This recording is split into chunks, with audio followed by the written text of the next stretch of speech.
Well, good evening. Welcome to tonight's City Council meeting. I am Temecula's Mayor, Mary Ann Edwards, and I'm going to call the meeting to order. And the first item that we have is the invocation, and that's going to be offered by City Manager Aaron Adams, followed by the pledge salute by yours truly. So if we could stand for the invocation, please, and remain standing. Would you please bow your head? Dear Heavenly Father, Lord, we give you thanks for this day. We give you thanks for the privilege of convening here at City Hall and conducting the business of the city. Lord, we pray for all the folks that are hurting and sick in our community. Lord, we just ask for healing on them. We lift up the police and fire and the first responders, Lord, that you just continue to protect them as they protect our great city. And also, I pray for city staff, Lord, and those that are doing the good work day in, day out. You just continue to be with them. And then most importantly, Lord, we just pray for the business of the city, wisdom, discernment for the city council, and making solid and responsible decisions each day, each meeting, and guiding our beautiful city. And we ask these things in Jesus' name. Amen. Thank you, Aaron. Right hand over your heart, please. I pledge allegiance to the flag of the United States of America and to the republic for which it stands, one nation, under God, indivisible, with liberty and justice for all. Thank you. You may be seated. Okay, Madam City Clerk, could we please have the roll call? Yes, Councilmember Stewart. Here. Councilmember Schwank. Here. Mayor Edwards. Here. Councilmember Ron. Here. Councilmember Alexander. Here. We have something special in store for this evening, and so I would like to move item 15 to the front of the meeting, and that will be followed by item number 4, and then we will resume our normal order of things. So let me go to item 15.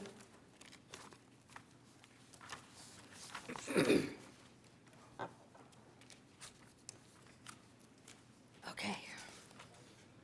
So, Madam Mayor, Ma'am? with respect to agenda item number 15 for redistricting, pursuant to the note on the agenda, we will be considering agenda item number 15 regarding redistricting first. The Elections Code, Section 21607-1, requires that a redistricting public hearing that is consolidated with a regular meeting of the council begin at the notice fixed time, regardless of its order on the agenda. This is why this item is being moved up tonight. And I will give a very brief staff report, and then we have our consultant with us to go ahead and give the presentation, after which we will ask you to conduct a public hearing.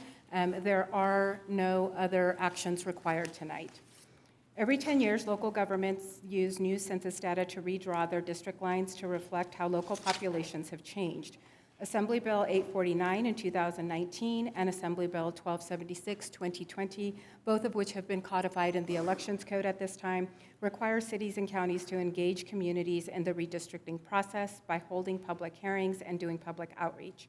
In Temecula, the City Council is responsible for drawing council districts, and the redistricting process must be completed by April 17, 2022. The City Council will be holding 4 public hearings to receive public input on the redistricting process. These are the formal hearings. The first one will be tonight.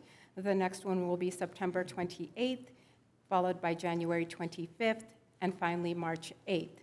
All of this information is fully available on the city's website at temeculaca.gov/redistricting, and folks can find out specifically how they can engage in the process. So with that, I'm going to go ahead and introduce Shalise Tilton from National Demographics Corporation to go ahead and provide the presentation. Ms. Tilton, good evening. Good evening, Honorable Mayor and council members. What Ms. Joel did not mention is that that legislation, those 2 pieces of legislation and more related to redistricting, she had a large hand in representing cities to make sure the city's interests were preserved, and she knows that legislation inside and out from where it started and where it ended. So you're in good hands as far as this project goes. I am a representative from National Demographics Corporation. You'll hear it referred to as NDC. We've been serving jurisdictions for over 40 years with their districting and redistricting needs. We have, since the California Voting Rights Act became effective, we've assisted nearly 400 jurisdictions in creating districts. So as you can imagine, those 400 jurisdictions are all doing the same thing that you're doing. So it's a very interesting time because of the delay of the census.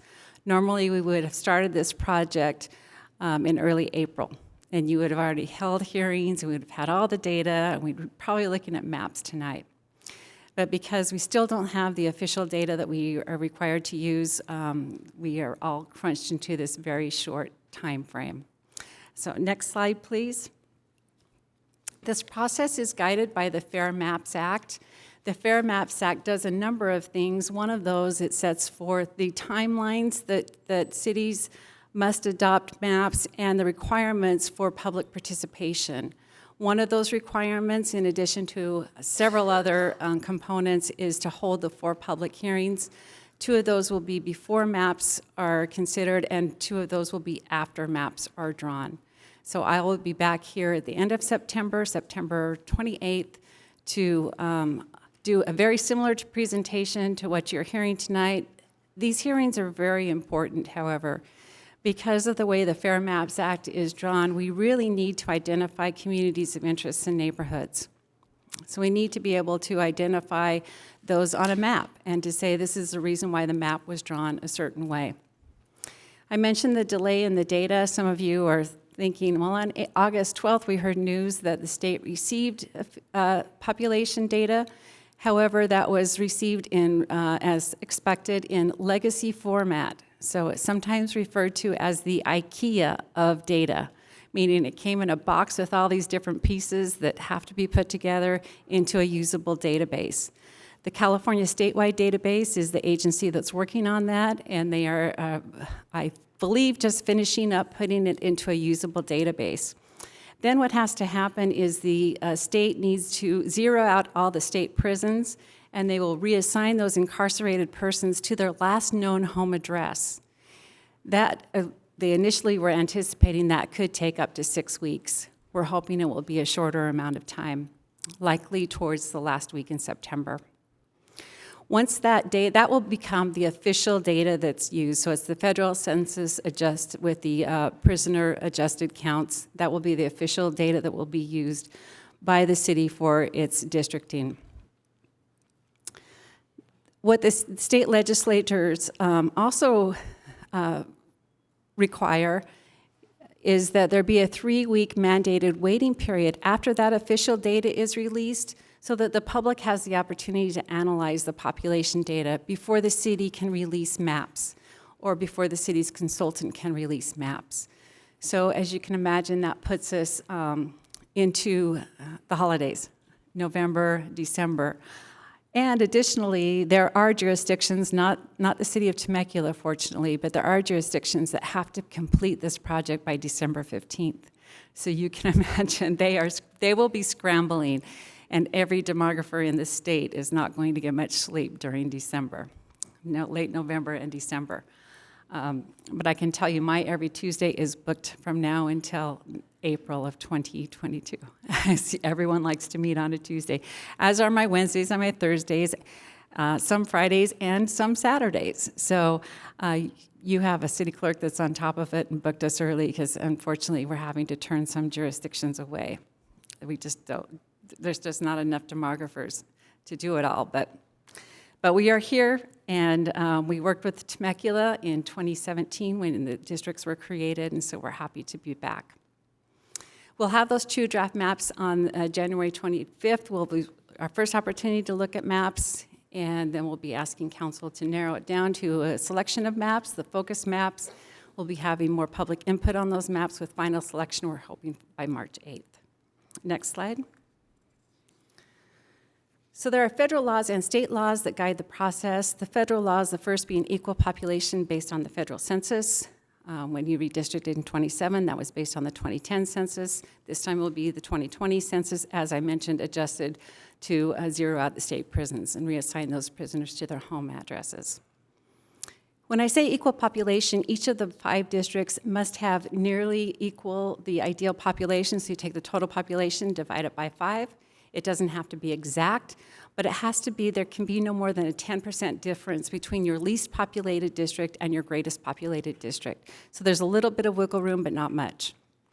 Also, when we're talking the federal laws, the Federal Voting Rights Act prohibits us from drawing districts in a way that would dilute the voting strength of our protected class citizens.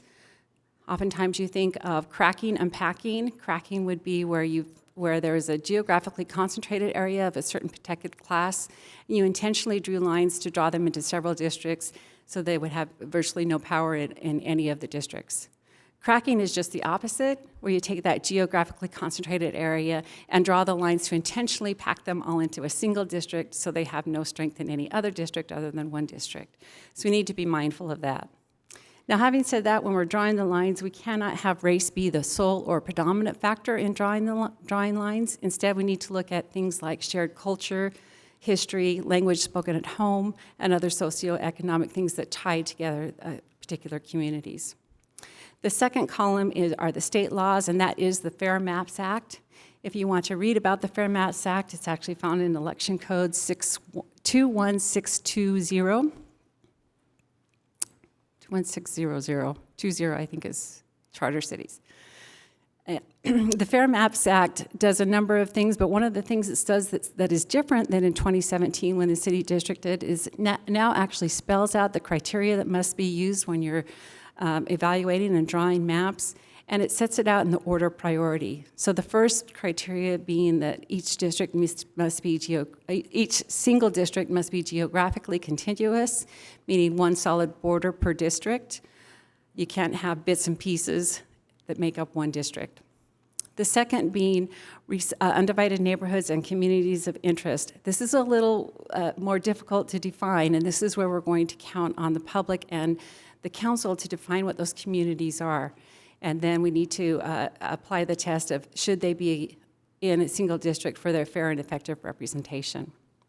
The next are easily identifiable boundaries using main streets, main highways, creeks, railroads. I think of it of any way, if you could verbally describe your district boundaries, you've done a good job at meeting that criteria. And then compactness doesn't necessarily mean the size or the shape of your district, but it does mean that you don't bypass one group of people to get to a more distant group of people. And then we can't draw districts to favor a political party. Once we've met all the federal and state criteria, we can consider traditional redistricting principles, such as avoiding the number of people that are switched to a different election year. Each of the districts is assigned an election year, and we have staggered elections. Sometimes you elect 3 council members, sometimes you elect 2.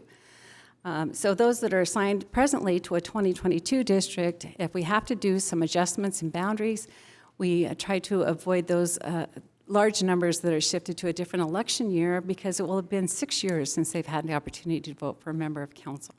It's unavoidable, it happens in every jurisdiction, but just minimizing the number is typically a goal. Also, if we've met the previous criteria, we can look at respecting voters' choices and draw lines that would avoid head-to-head contests between incumbents. If we've met all of the other prioritized criteria, we can present that option in a map. And then we can consider future population growth, but again, we are limited to that 10% deviation. So if we have an area where we know there's going to be a large housing development, perhaps in that district, you could slightly underpopulate it by a few percentage points, so knowing that it's going to grow, and then the districts would be fairly balanced. And then preserving the core districts is also often a consideration that the council would consider, because now you've had these districts in place, you've had a couple of elections with them, and preserving the core districts is less confusing for the public. And the next slide. On the next slide, because the census population is delayed, NDC is providing 2020 estimates. For the few jurisdictions, we're able to do the complete analysis based on the rough census that is, or the rough data that have been given to us. Our estimates have been pretty close, so we'll see where we come out with Temecula. We are anticipating that the 2020 population is going to be about 110,000, so that means roughly about 20,000 in each of the 5 districts. The bottom line here is important. That's the citizen voting age population. Those are U.S. citizens who are 18 years of age and older. So these are citizens who would be eligible to vote. They don't necessarily need to be registered vote or voters, but they are eligible to vote. And this is the category that judges will look at and as other folks will look at to see if you've met the Federal Voting Rights Act at keeping those proportions of those geographically concentrated areas together in a single district. So just for example, and I do want to point out when we're looking at this category, when it says the percentage of Hispanic, on the census survey, it says, are you Hispanic or Latino? So for purposes of this project, Hispanic and Latino are interchangeable, and you'll see them used interchangeably. So you can see that your highest district is for your Hispanic population of citizens who are 18 years of age or older is presently your district number 5. Next slide. We do have demographic maps to help show where the concentrated areas are of your citizen voting age population. And again, you can see District 5. You want to look at the lighter colors, the greens, the yellows, and the pinks. Those indicate that 50% or more of those citizens 18 years of age or older are concentrated in those areas. Or that area has a concentration of 50% or more. Next slide, please.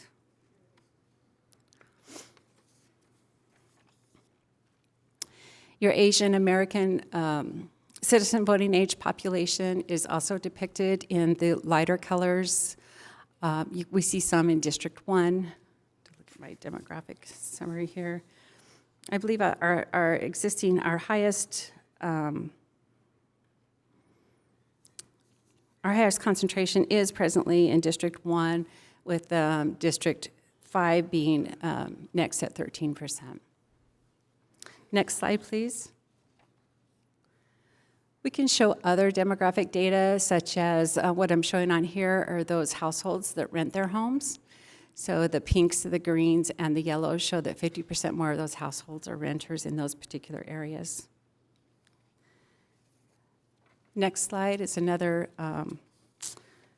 depiction. This one happens to be of income. Those that make $75,000 or over are in the pinks, the yellows, and the greens. So those households have higher concentrations of households that make $75,000 or over. And the next slide is the numbers of children. Did we already do children at home? Do I have a repeat here? No, renters. Okay, the numbers of children at home. So the greens show the 50%, and then the purples and the blues show that they have less than 35%. Next slide. All maps are professionally produced by NDC, so if we do get draft maps submitted by the members of the public, we will professionally produce them, similar to what you're seeing. This was the map that was selected in 2017. Each map will also be accompanied by a demographic summary. You can go ahead and go to the next slide. And the demographic summary shows the breakdown for each district. So you see across the top, those are the 5 districts. It shows the breakdown of total population, the citizen voting population by protected class groups, and then we also show voter registration, voter turnout, and other socioeconomic information for each of the districts. And oftentimes, if you're looking at a particular category, you can just look for the higher percentages in a particular district to see if you were looking to capture a map that would capture a particular demographic. This is useful in evaluating those maps. Next slide. So as mentioned tonight, we want to hear about 2 things. The first being your neighborhood. What do you consider your neighborhood? And then please describe it by geographical boundaries, because keep in mind we have to translate these to maps.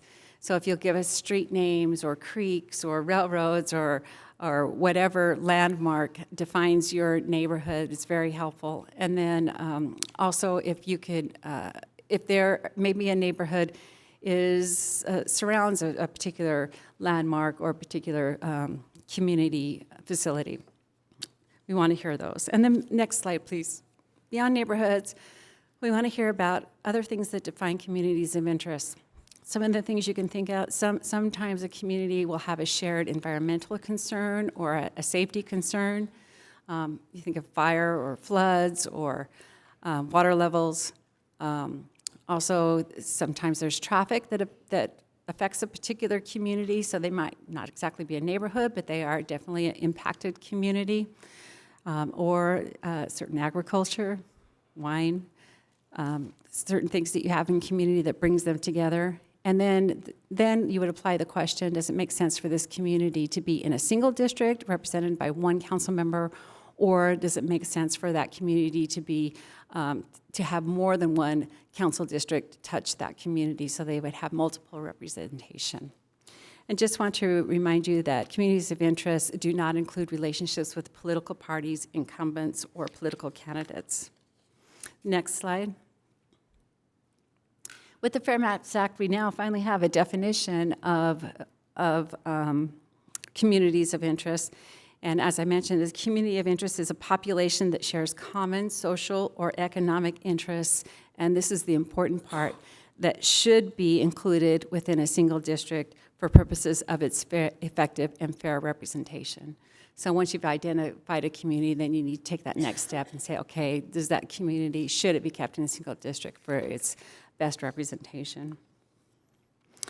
And then my last slide, and this concludes my presentation with asking, what is your neighborhood? What are your communities of interest? And with that, I'd be happy to answer any questions about the process and anything else I can provide. Thank you. Any questions? That was very clear. It was very clear. No questions, Matt? On one of your earlier slides, you were showing the percentage breakdown by different ethnicities, the Latino, Hispanic, and Asian. Can you pull that up real quick? Is that possible? That's our slide number 4.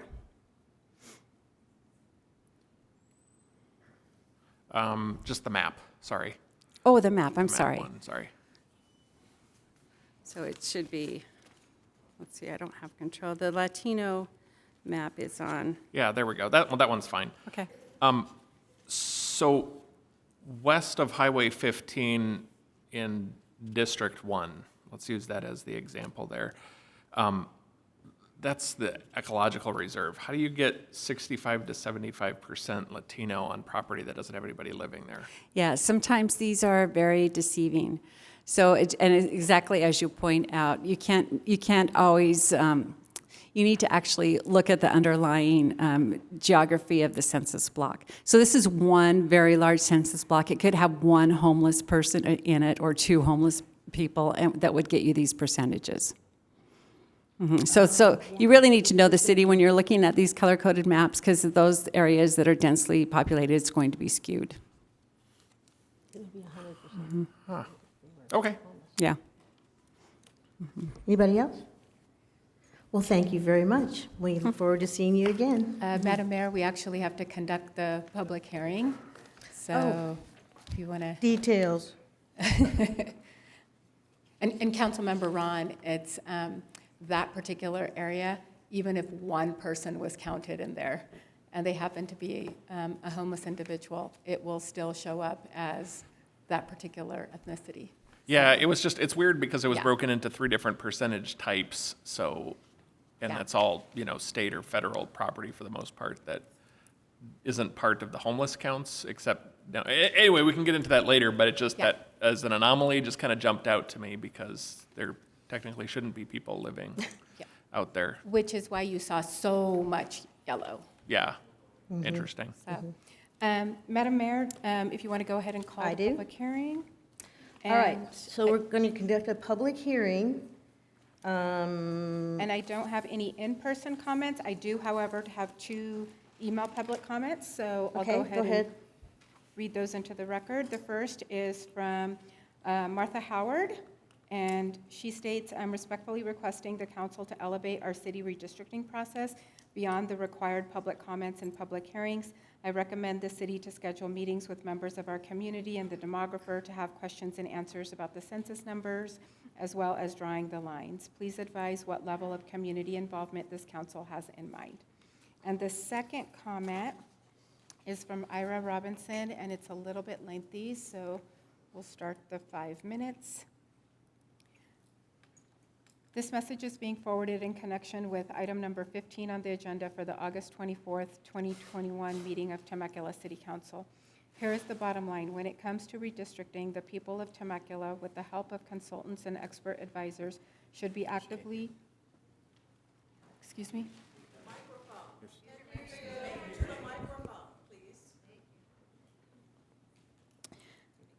So this message is being forwarded in connection with item number 15. I'll go ahead and start over.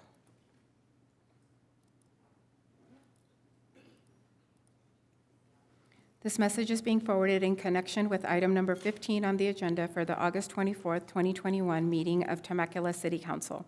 Here is the bottom line. When it comes to redistricting, the people of Temecula, with the help of consultants and expert advisors, should be actively and directly involved in the redistricting process.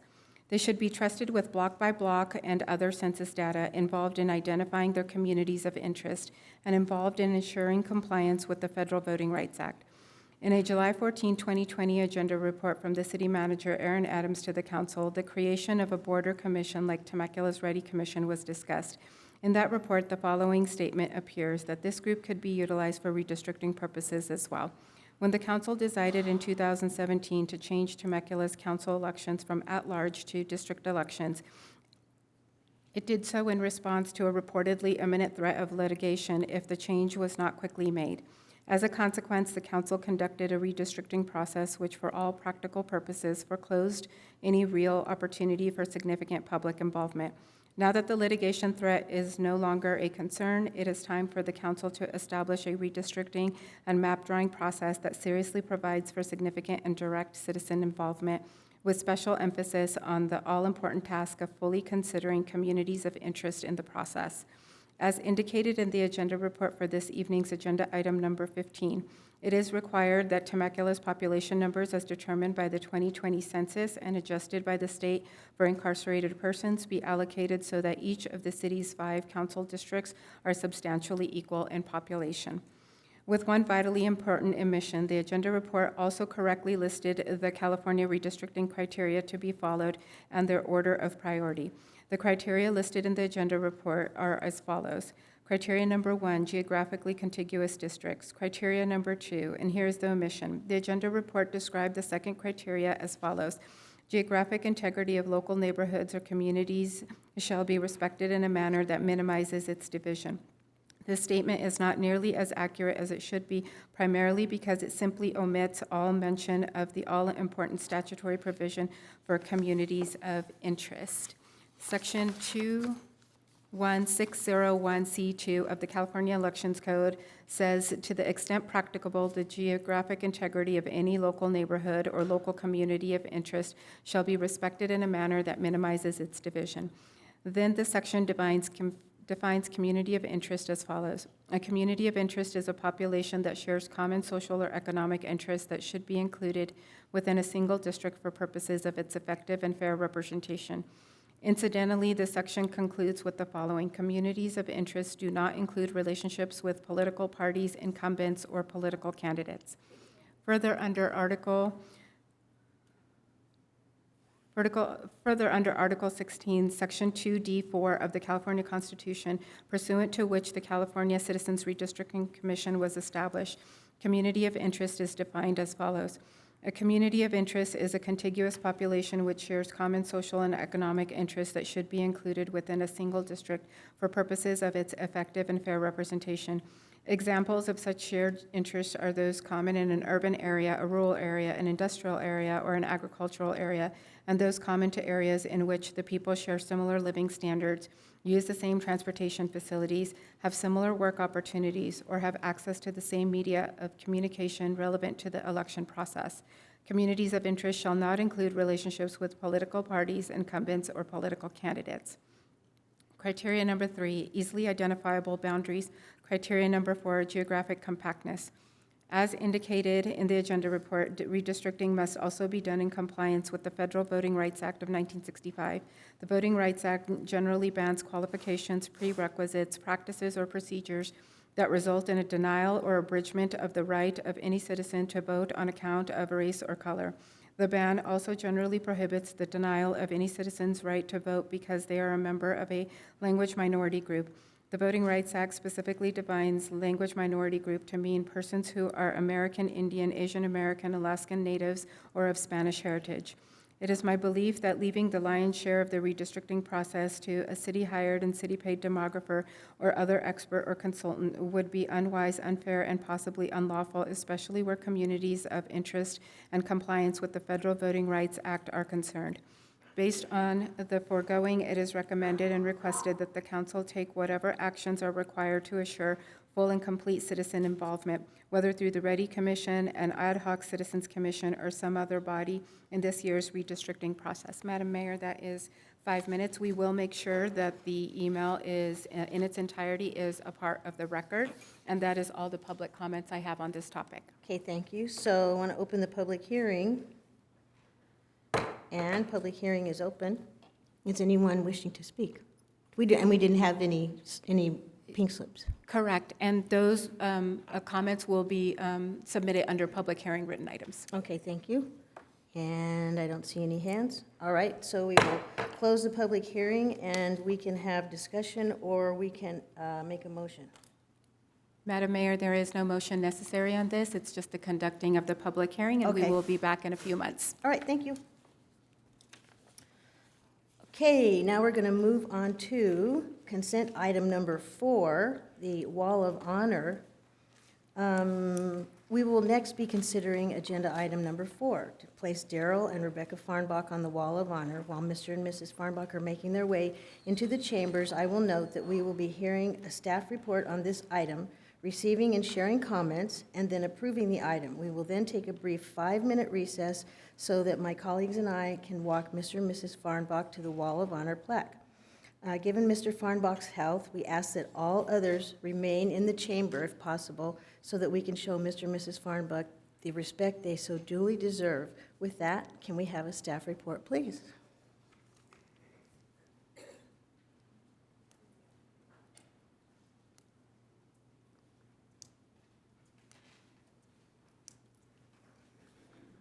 Good evening, Mayor and Council. Good evening.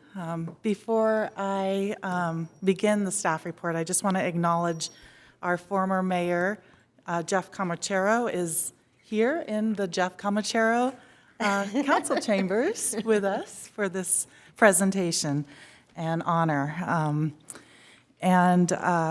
Incidentally, he is with his wife, Pat Camachero, who initially contacted the city to consider Daryl and Rebecca Farnbach as, honorees for the Temecula's Wall of Honor.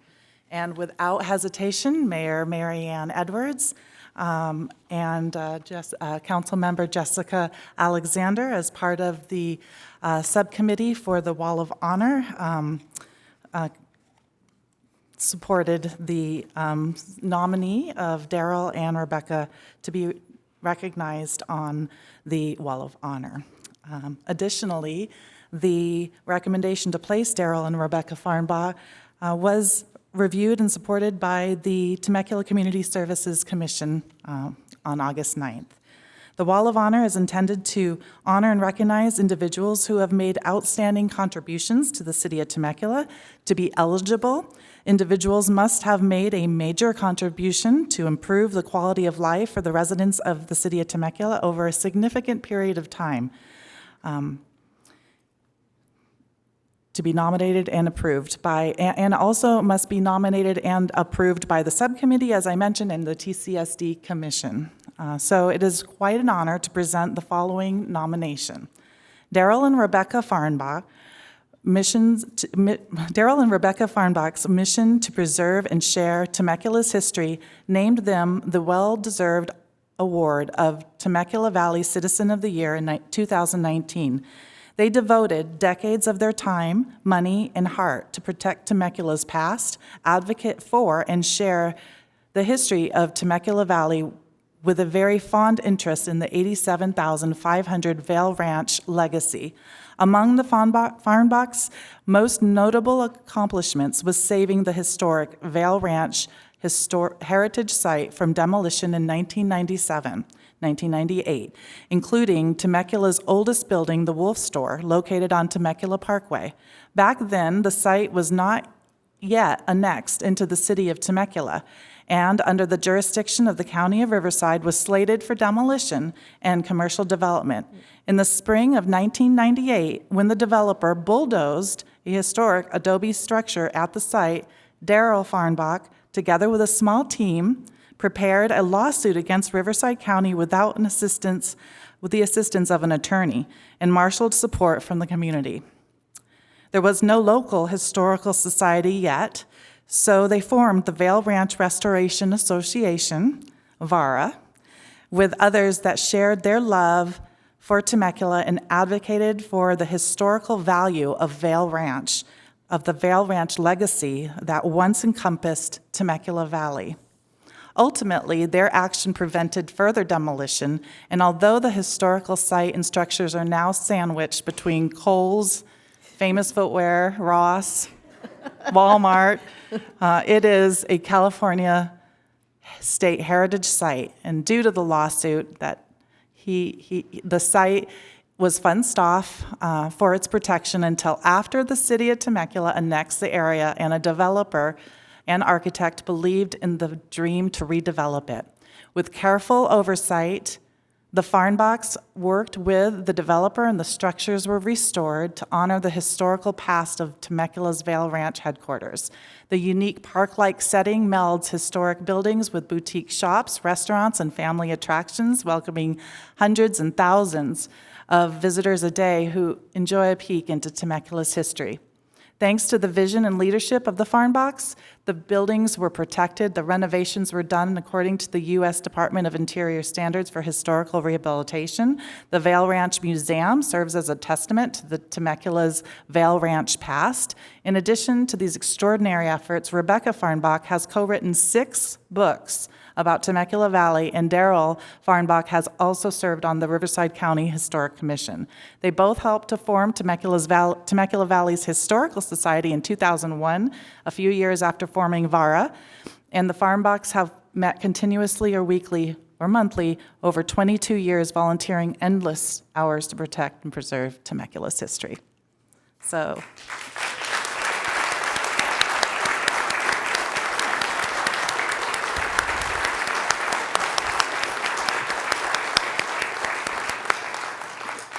it is a great honor to bring Rebecca and Darrell up to the podium to say a few words. And interesting enough, I was the planner when this project came 13 years ago.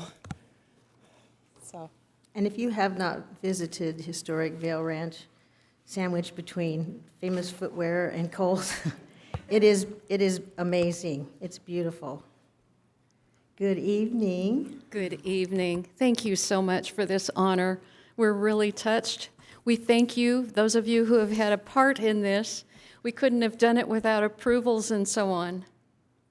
You know, the Vale headquarters project for us was a love story. Darrell and I first met in March of '88. I lived up in the Arcadia area. A few weeks after we met, we had to decide, well, when we got married, where would we live? And I said, I'm really involved in the Arcadia area, so you'll need to come up here. I'm involved, you know, my kids are involved in AYSO. I'm on an advisory council to the school district. You know, we're in Arcadia Presbyterian Church. We're just so involved in the city. We just need to, you'll need to come to live in Arcadia area. And he said, no. Let me bring you for a day in Temecula. You will love Temecula. And on that day trip, I interviewed some of the teachers in the schools. I wanted to make sure that the schools were good enough. Of course they're good enough. They're wonderful. And Darrell drove into the historic Vale Ranch property. And he said, look at this. Look at this. This is a piece of history, California history, that's going away. And here's one little remnant that's left. Isn't it precious? So when we heard that it was threatened to be demolished, of course we had to speak up for it. And we love Temecula. We love that it's annexed to that site. And we love that you have all embraced the vision and made it happen because we couldn't do it ourselves. So thank you. And having this honor this evening is just kind of like the frosting on the cake.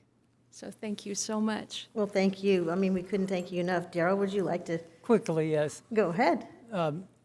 We had a team of about 10 people that worked by our side and were there every day, watering the trees, didn't want the trees to die, scraping off the graffiti.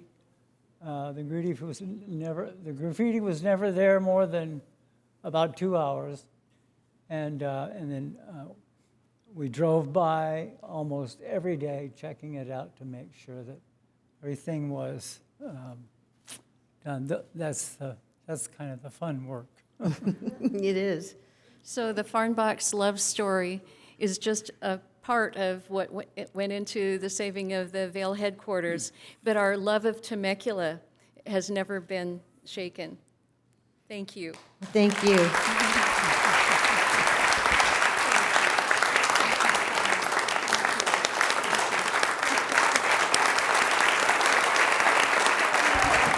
Now, Rebecca, if you'd like to sit down, I know we have some people who want to make comments, so if we post for a couple of pictures, and then we'll have people come up and they can share.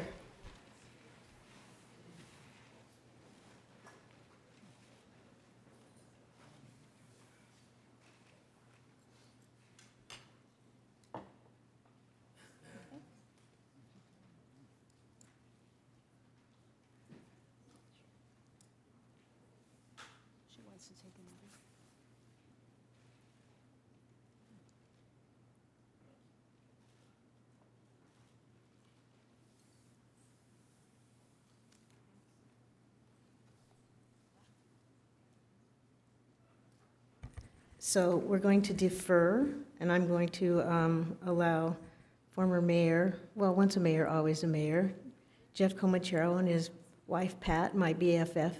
Would you like to come up and say a few words?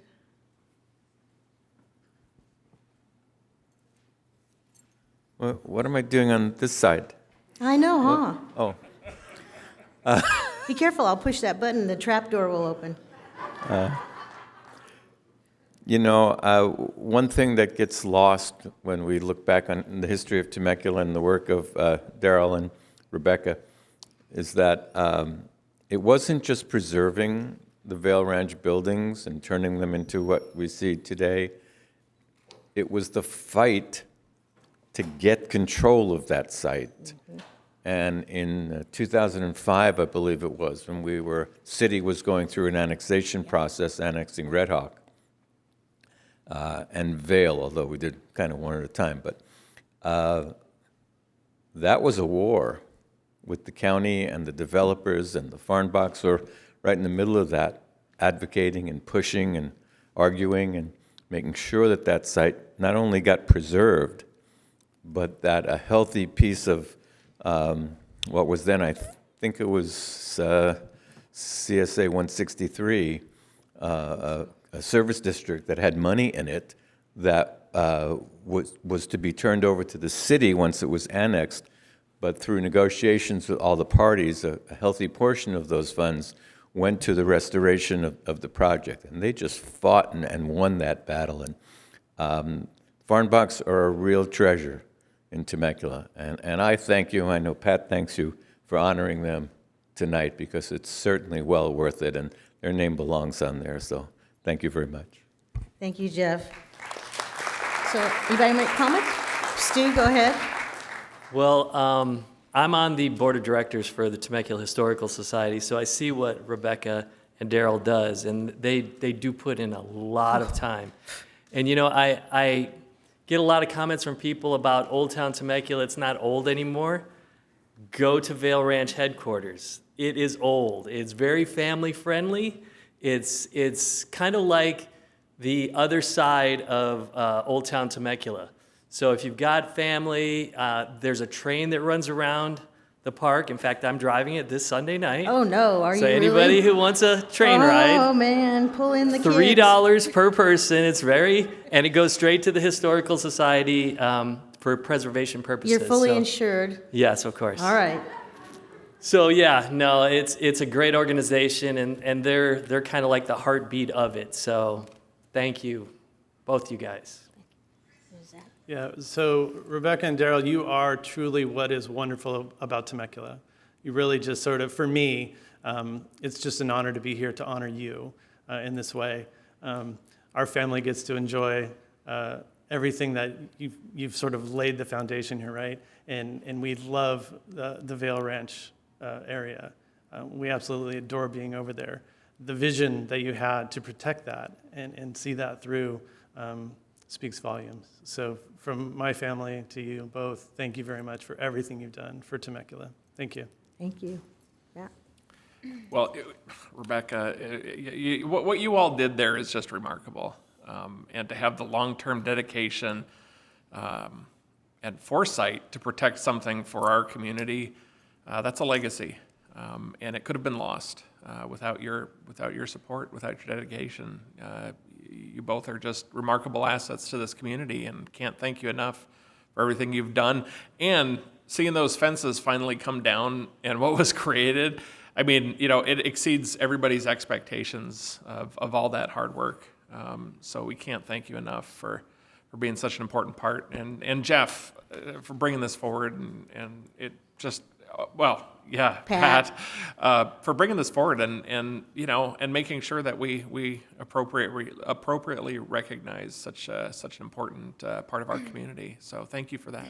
Jessica?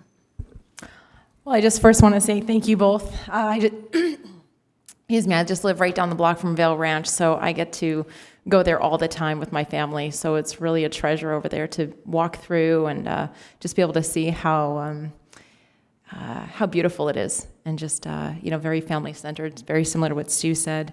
And also, it's almost mind-blowing to hear the amount of things that you've done for this city over the years. And so I just see this city wouldn't be the same without the two of you contributing what you have. And so again, I really appreciate all you've done. You've really left a legacy here, and that will always be remembered. So thank you. Well, they are so much a part of Vale Ranch, but they are so involved in other things as well. Our paths would cross regularly because Rebecca and I belong to some of the same nonprofits.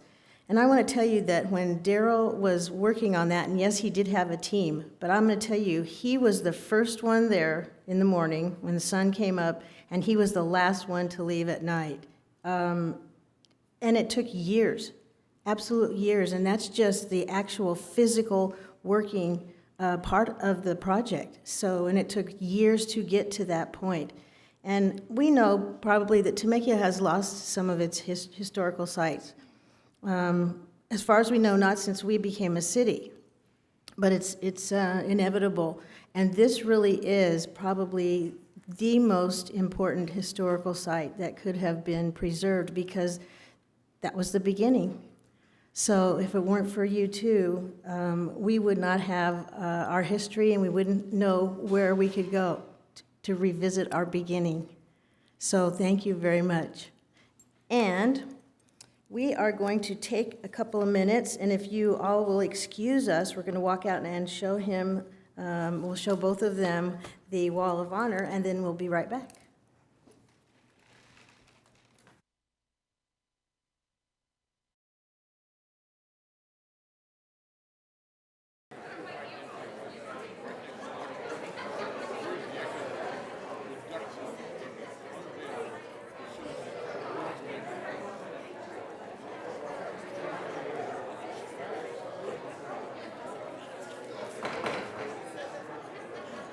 All right, if you'll make your way to your seats, please.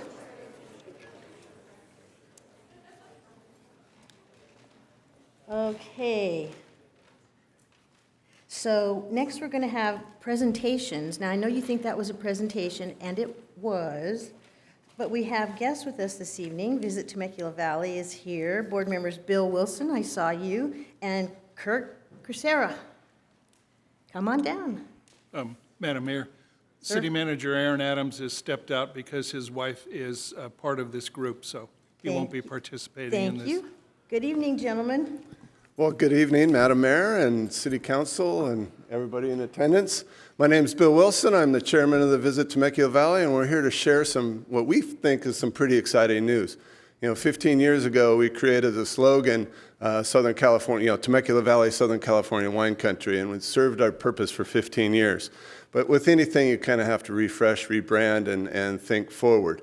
So I remember back 15 years ago when we created this, some of you were part of that, the consultant said, I don't think you guys can live up to Southern California wine country. That's pretty big. And we said, you just wait. And we showed them, and 15 years later, wow, look at us now, look at this city now. But what that has happened is it's more than wine country now. It's wine plus is kind of what we're going with. There's more to do than just come out and drink wine in Temecula, and we're so proud of that. And we're trying to showcase that to the world, to come out here and do more than just wine taste. So without further ado, as you can see by my shirt, it's live glass full. And it's not, is your glass half empty or half full? It is live glass full. Live life to the fullest. And it just especially fits with this day and age of coming out of a pandemic, although it feels like we're kind of dipping back into it. But we want to kind of live glass full, not go down that path. So with that, I'd like you to watch a video, and then I'll turn it over to Kurt. Here's to the Valley, to vintage SoCal living, where we savor every last drop of the day, to barns and barrels, cabanas and chip stacks, Syrahs, Saisons, and speakeasies,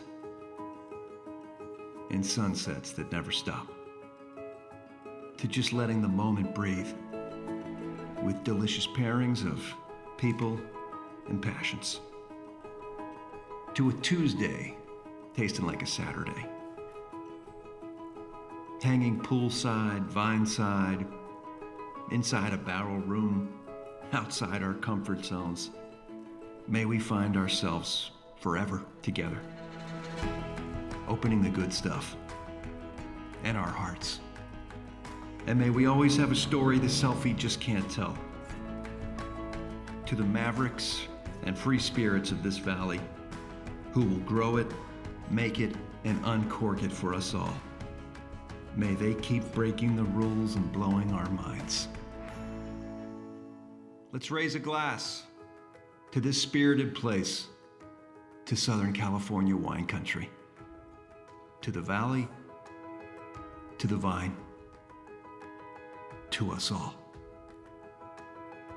to living life glass full.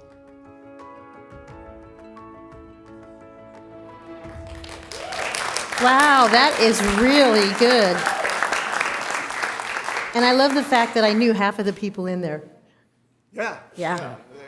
They paid for, they paid for actors, but we had better ones. Yeah, as you can see, the Valley has just so much to offer, and we're just so excited to be able to encapsulate that, promote it, try to bring people in to experience it. And we ask everyone to help join us in promoting it. We have Live Glass Full window clings. You can grab them on your way out, put them on your car, put them on your window, put them on your businesses, whatever you can do to help promote it. We'd really appreciate it. And thank you for your time.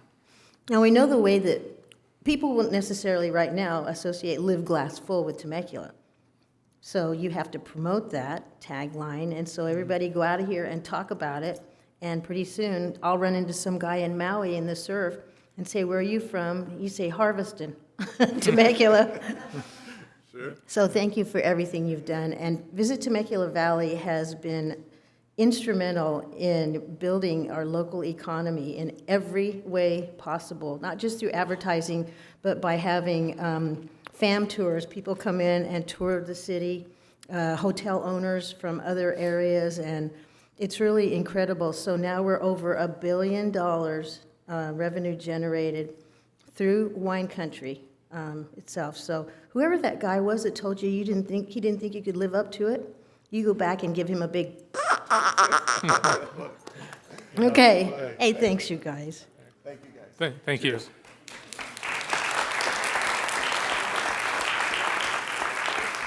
A big raspberry for that guy. Okay, we have our board and commission reports. So Gary Watts from the Planning Commission, how are you? Very well, Madam Mayor. How are you and your fellow council members? We are terrific. It's nice to see you. It's been a while since I've been over here. So, It's nice to see you in person. so I think we have a little presentation to give. And at our last meeting last week, it was last week, yeah, gave the oath of office ceremony to our two newest members, Commissioner Bob Hagel and Commissioner Adam Ruiz. Bob Hagel came from Public Traffic Safety, and Adam came from Community Services. So we're anxious to see them learn quick and take part in the Planning Commission activities, and we welcome them aboard. They will be a great addition to our team, I'm sure. Next slide, please. And as you know, Chairperson Gario resigned after nearly 30 years of service, I believe, to the city, and left Vice Chair Telesio as the chairman, and he has decided to resign effective the last meeting, and I was nominated and elected as the new chair. So Congratulations. thank you very much. Been there before and looking forward to working with our new members. And my colleague, Commissioner Lene Turley-Trejo, was selected as our vice chair. Next slide, please. We also received a presentation on the local redistricting efforts, so that's enough said about that, as we saw earlier in the program. Next slide, I think that's it. Almost. This is good news.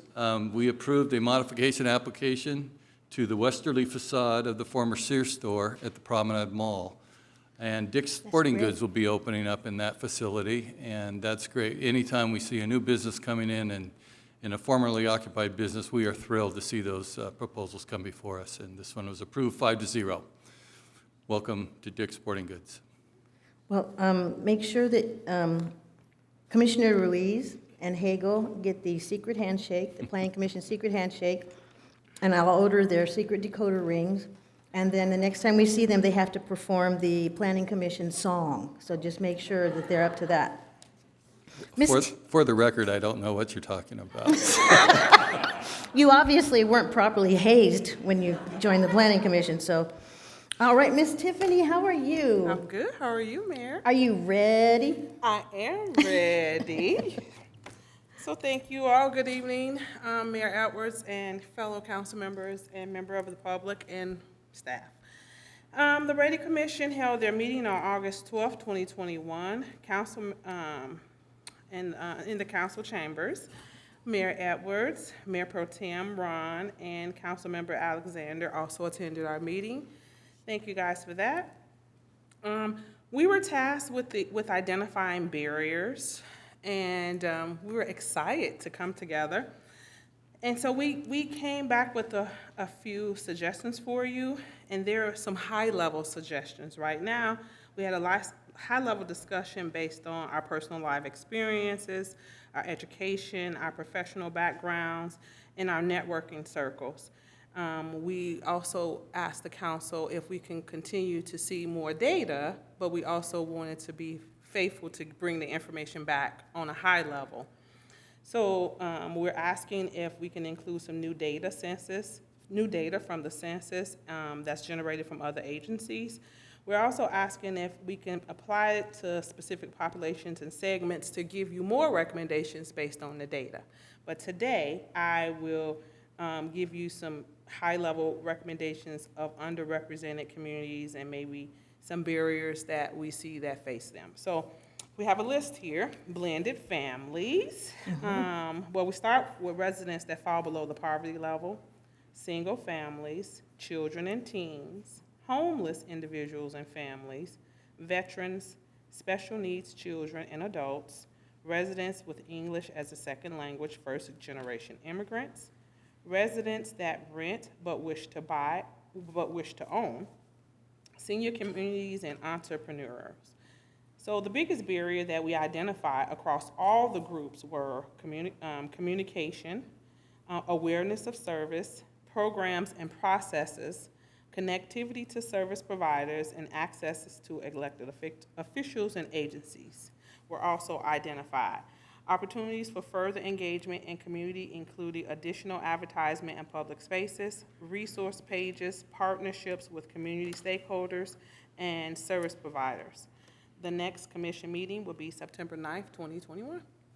That is great. It sounds like, I mean, that's a lot for that one meeting. It's a lot, and we haven't even looked at the subsets of each one of these demographics. So we're very excited if the council allows us to continue going through the data and bring more recommendations. Thank you. Well, we thank you for all your hard work. All right. So now we have our public safety report. Mark Regale is here.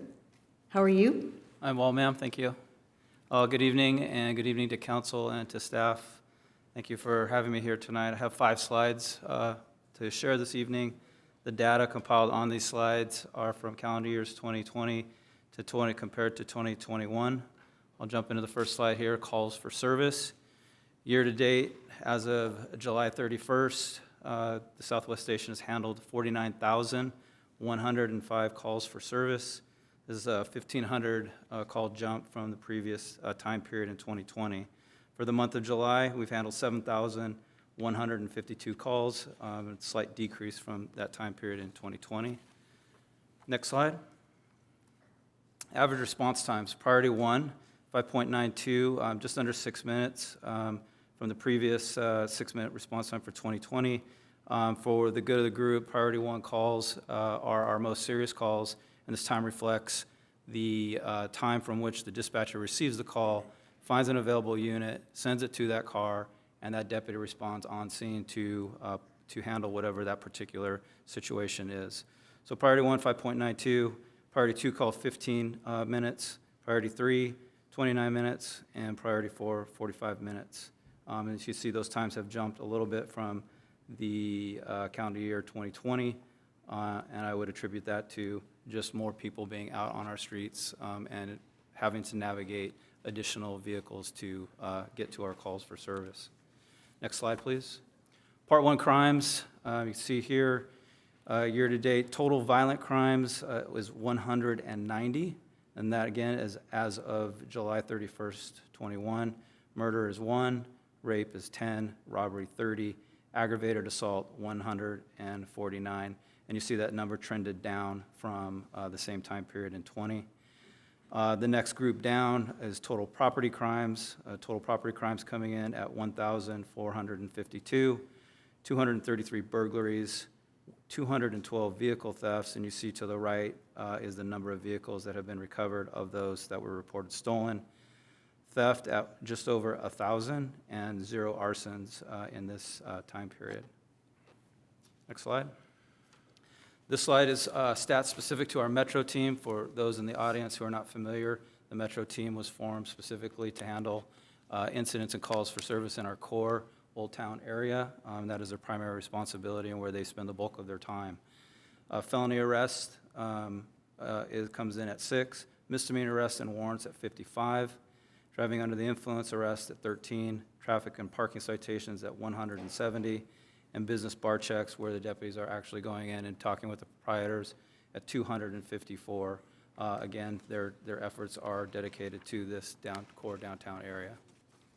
Next slide. Traffic team, total citations for July 2021 at 1,072. Hazardous citations came in at 808, non-hazardous 101, and parking citations at 163. Traffic collisions, 79, injury, 39, non-injury, 21, and DUI arrest at 49. If you look at the injury traffic collisions that jumped from 2020 at 18 to 39, and again attributed to more cars out and about and people just driving too fast, driving beyond road conditions or driver capability. And that's all I have, ma'am. Well, thank you. You know, I think it would be revealing sometime if we could without saying which other city, if we might compare our numbers with some other city that's comparable size, maybe comparable demographics, those numbers, we know that those are excellent numbers because we see them all the time, but for somebody who's not familiar, you see 1,400 for, crime, and it sounds like a lot. And it is. I mean, every crime is serious, and you don't want to have any crime, but it puts it into perspective if we can see some other cities, just to see how we compare. And we know we're pretty good because we are 20th safest city in the country right now, so, and thank you. Okay. You're welcome. So, public comments, we don't? Yep. So, let me go to, I'm using 2 scripts tonight, so let me go get this. Okay, a total of 30 minutes is provided for members of the public to address the City Council on items that appear on the consent calendar or a matter not listed on the agenda. Each speaker is limited to 3 minutes. For all public hearing or business items on the agenda, each speaker is limited to 5 minutes. Public comments may be made in person at the meeting by submitting a speaker card to the city clerk or by submitting an email to be read aloud into the record at the meeting by the city clerk. Email comments must be submitted to randyjoel@temeculaca.gov. Email comments on all matters, including those not on the agenda, must be received prior to the time the item is called for public comments. And we have 30 minutes for our public comments. Oh, and there's one more line. Email comments shall be subject to the same rules as would otherwise govern in-person public comments. So we have 30 minutes, and we're going to use those 30 minutes. Yes, Thank you. Madam Mayor, we will go ahead and use those 30 minutes. I have several speaker slips, so I'll just start calling folks' name. And then I have some email comments, too, which we will make a part of the record because they will not make it in the 30-minute time slot. Okay. So with that, we will go ahead and call up Renee Lazar to be followed by Greg Allen to be followed by Sonia Perez.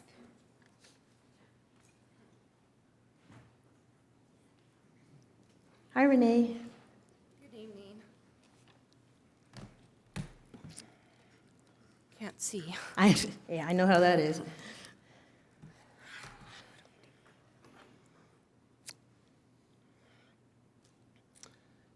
Good evening. First, I wanted to thank you all that voted for the ready.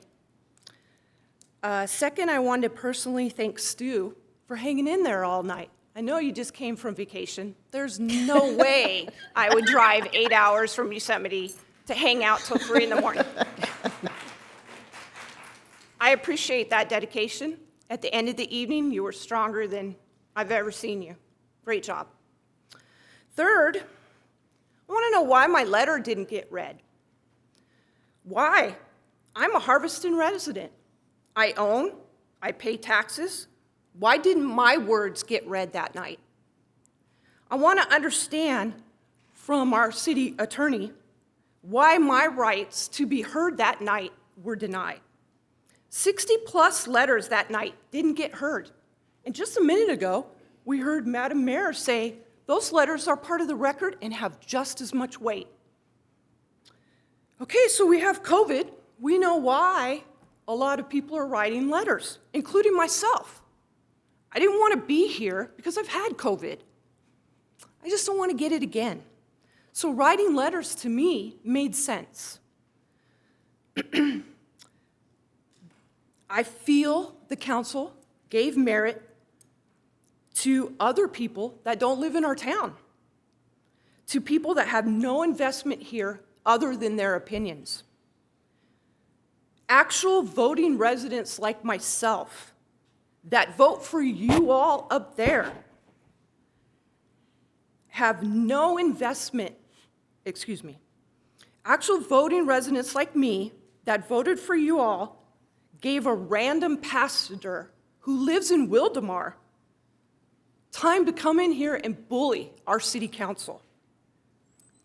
How many of those speakers that night started out, I don't live here, but the Valley means blah, blah, blah.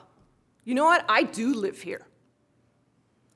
Then Randy tallied up the nays and the fours at the end of the evening and gave them weight. So I know they were there, but most of us have been following this Ready Committee crash, and most of those letters are regurgitated over and over, cut and paste. And we gave them weight?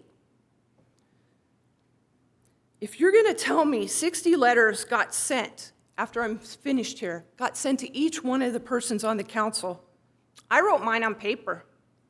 I wrote it in cursive, the sincere way my grandmother taught me to do.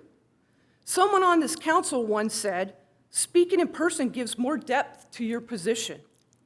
I agree. Madam Mayor, that's 3 minutes. Okay, thank you. And so, Peter, could you explain about, we were at like 3:30 in the morning. Could you explain? Yes, the Brown Act gives you the authority to reduce the amount of time when you've gone for a long time, and there were several occasions prior to that for comments to be made. So we're sorry, but it was 3:30 in the morning. I watched it. I watched Stu. good. But my point is, if you don't live here, let's make another meeting for those people to have their opinions heard. I thank you. The next speaker is Greg Allen, to be followed. So Greg Allen, to be followed by Sonia Perez, to be followed by Rick Reese. Good evening. Good evening, Mayor and City Council members and working staff. Thank you for listening to me tonight. I'm against the Ready Commission. I don't feel that we need one. I'm against the high density in the areas. I listened to Jeff Hewitt, city board, I forget his position, but I'm sure you know who he is, county board, and he's planned high density, 5 buildings he talked about, this is from him, with like 47 vouchers in a 1 building process. So basically, I don't know how he can build a building and then have vouchers for 47 people in 1 building that's going to go for the veterans. And at the same breath, he said there's no veterans in Riverside that are on the streets. So how come we have all these vouchers for these new high-density buildings that are going in? Who's really going to get these places? Who's going to get them? And so I'm against that high density without further figuring out that process that you guys are doing. You know, who's getting these vouchers and why? Please, everybody vote yes on recalling Newsom. I was very disappointed to see the ethnicity used terms to describe, used in the data to describe the areas. Asian, Latino. Where's blacks and whites? Don't we? Oh my gosh! I just put blacks and whites together and used the word we. So where are our representation? And the Ready Commission itself is a sign of the bias that against white males. You do not have a white male on that, but I bet you got a lot of white males that live here in Temecula, but we're not represented. We are discriminated against, and I don't know why you don't see that. I'm discriminated against. I want representation, okay? That's what I want. I want representation.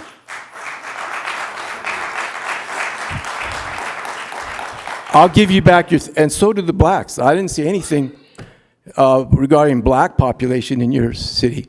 So thank you very much, and I hope you make the right decisions regarding the effects on people.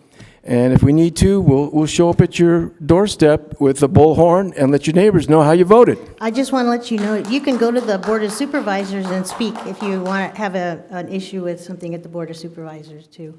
The next speaker is Sonia Perez, to be followed by Rick Reese, to be followed by George Rombach. Sonia, how are you?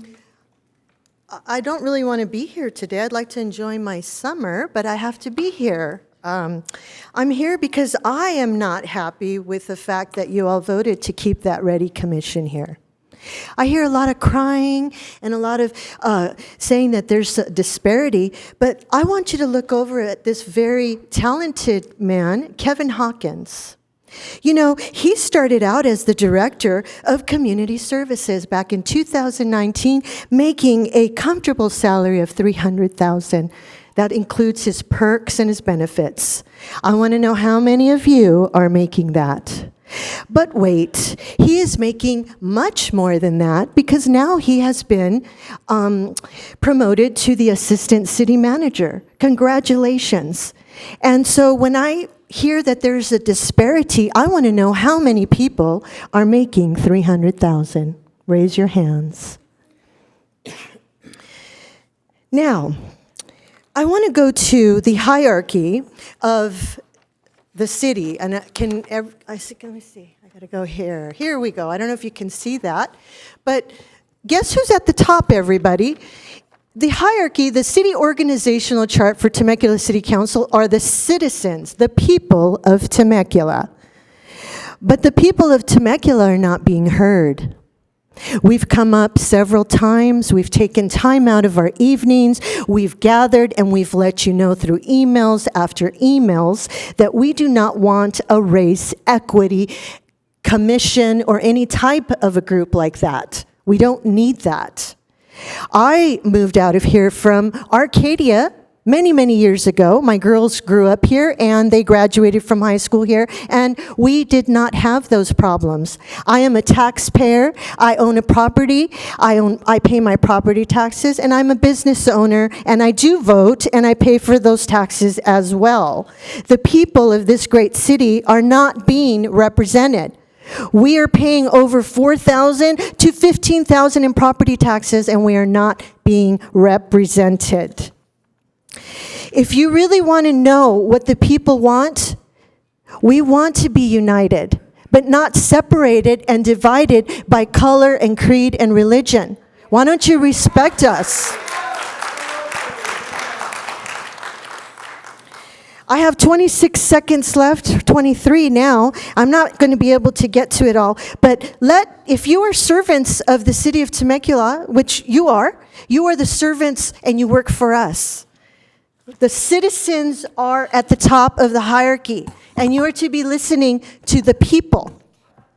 And we don't want a race equity division group. That's what I call it. Thank you. The next speaker is Rick Reese, to be followed by George Rombach, to be followed by Gia Reda.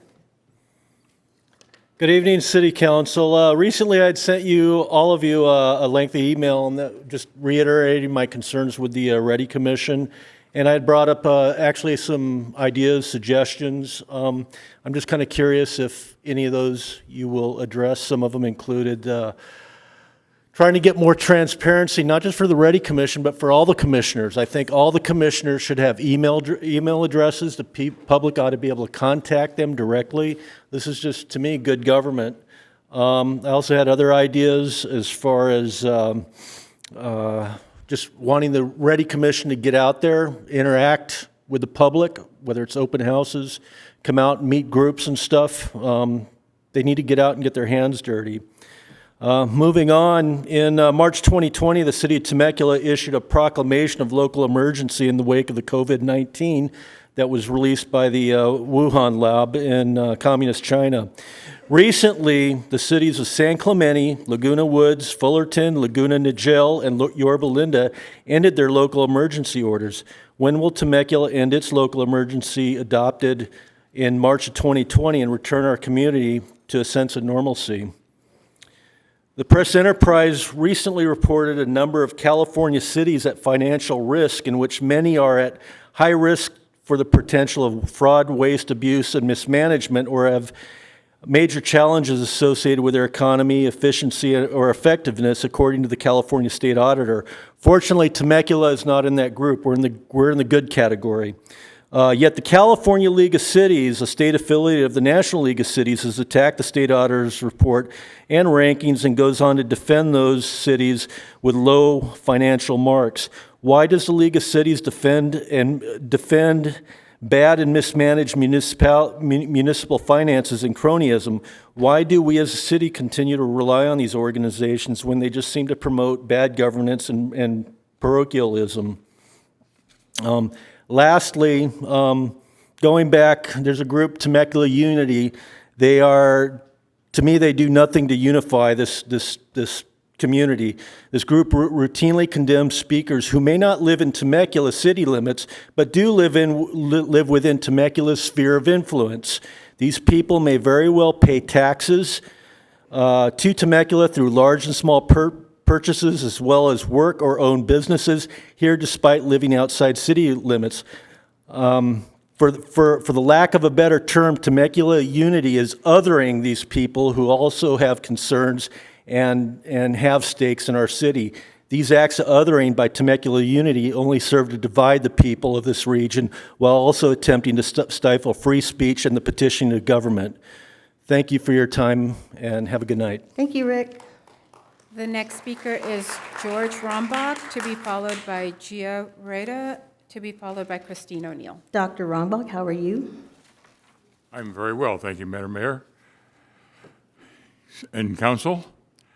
I'm here to speak about the housing issues that were recently proposed by the Planning Commission.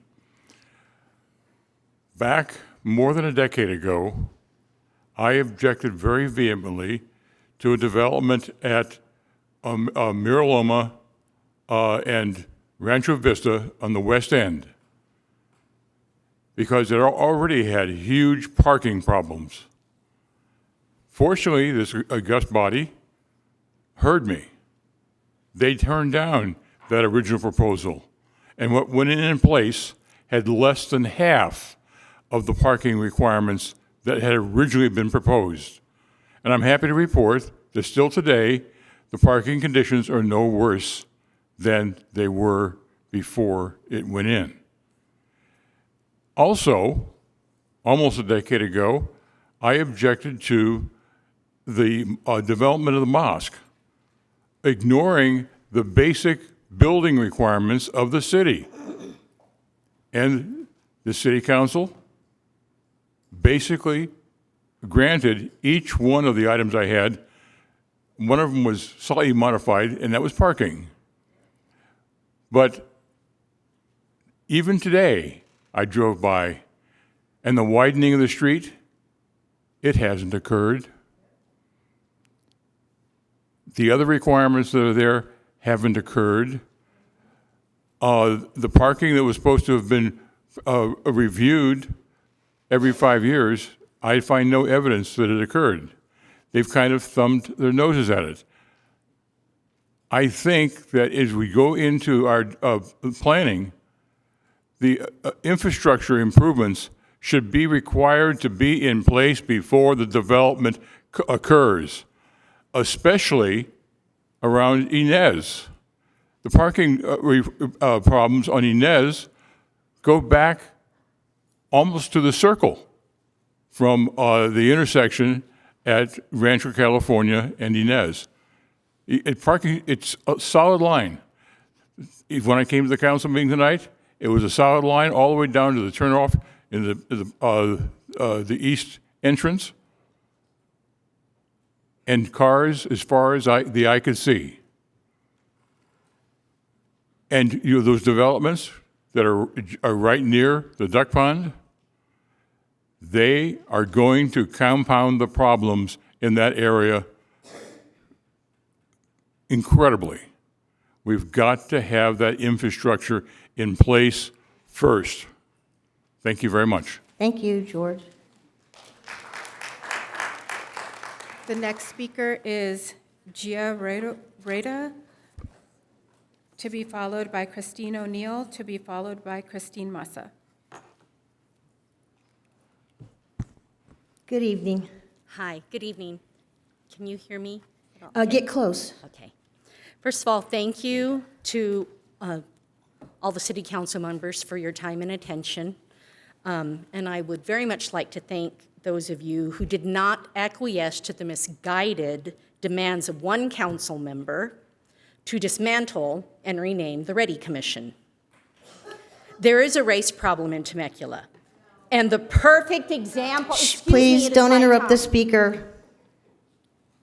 It's all right. Thank you. Turn around and continue, please. Thank you. Thank you, ma'am.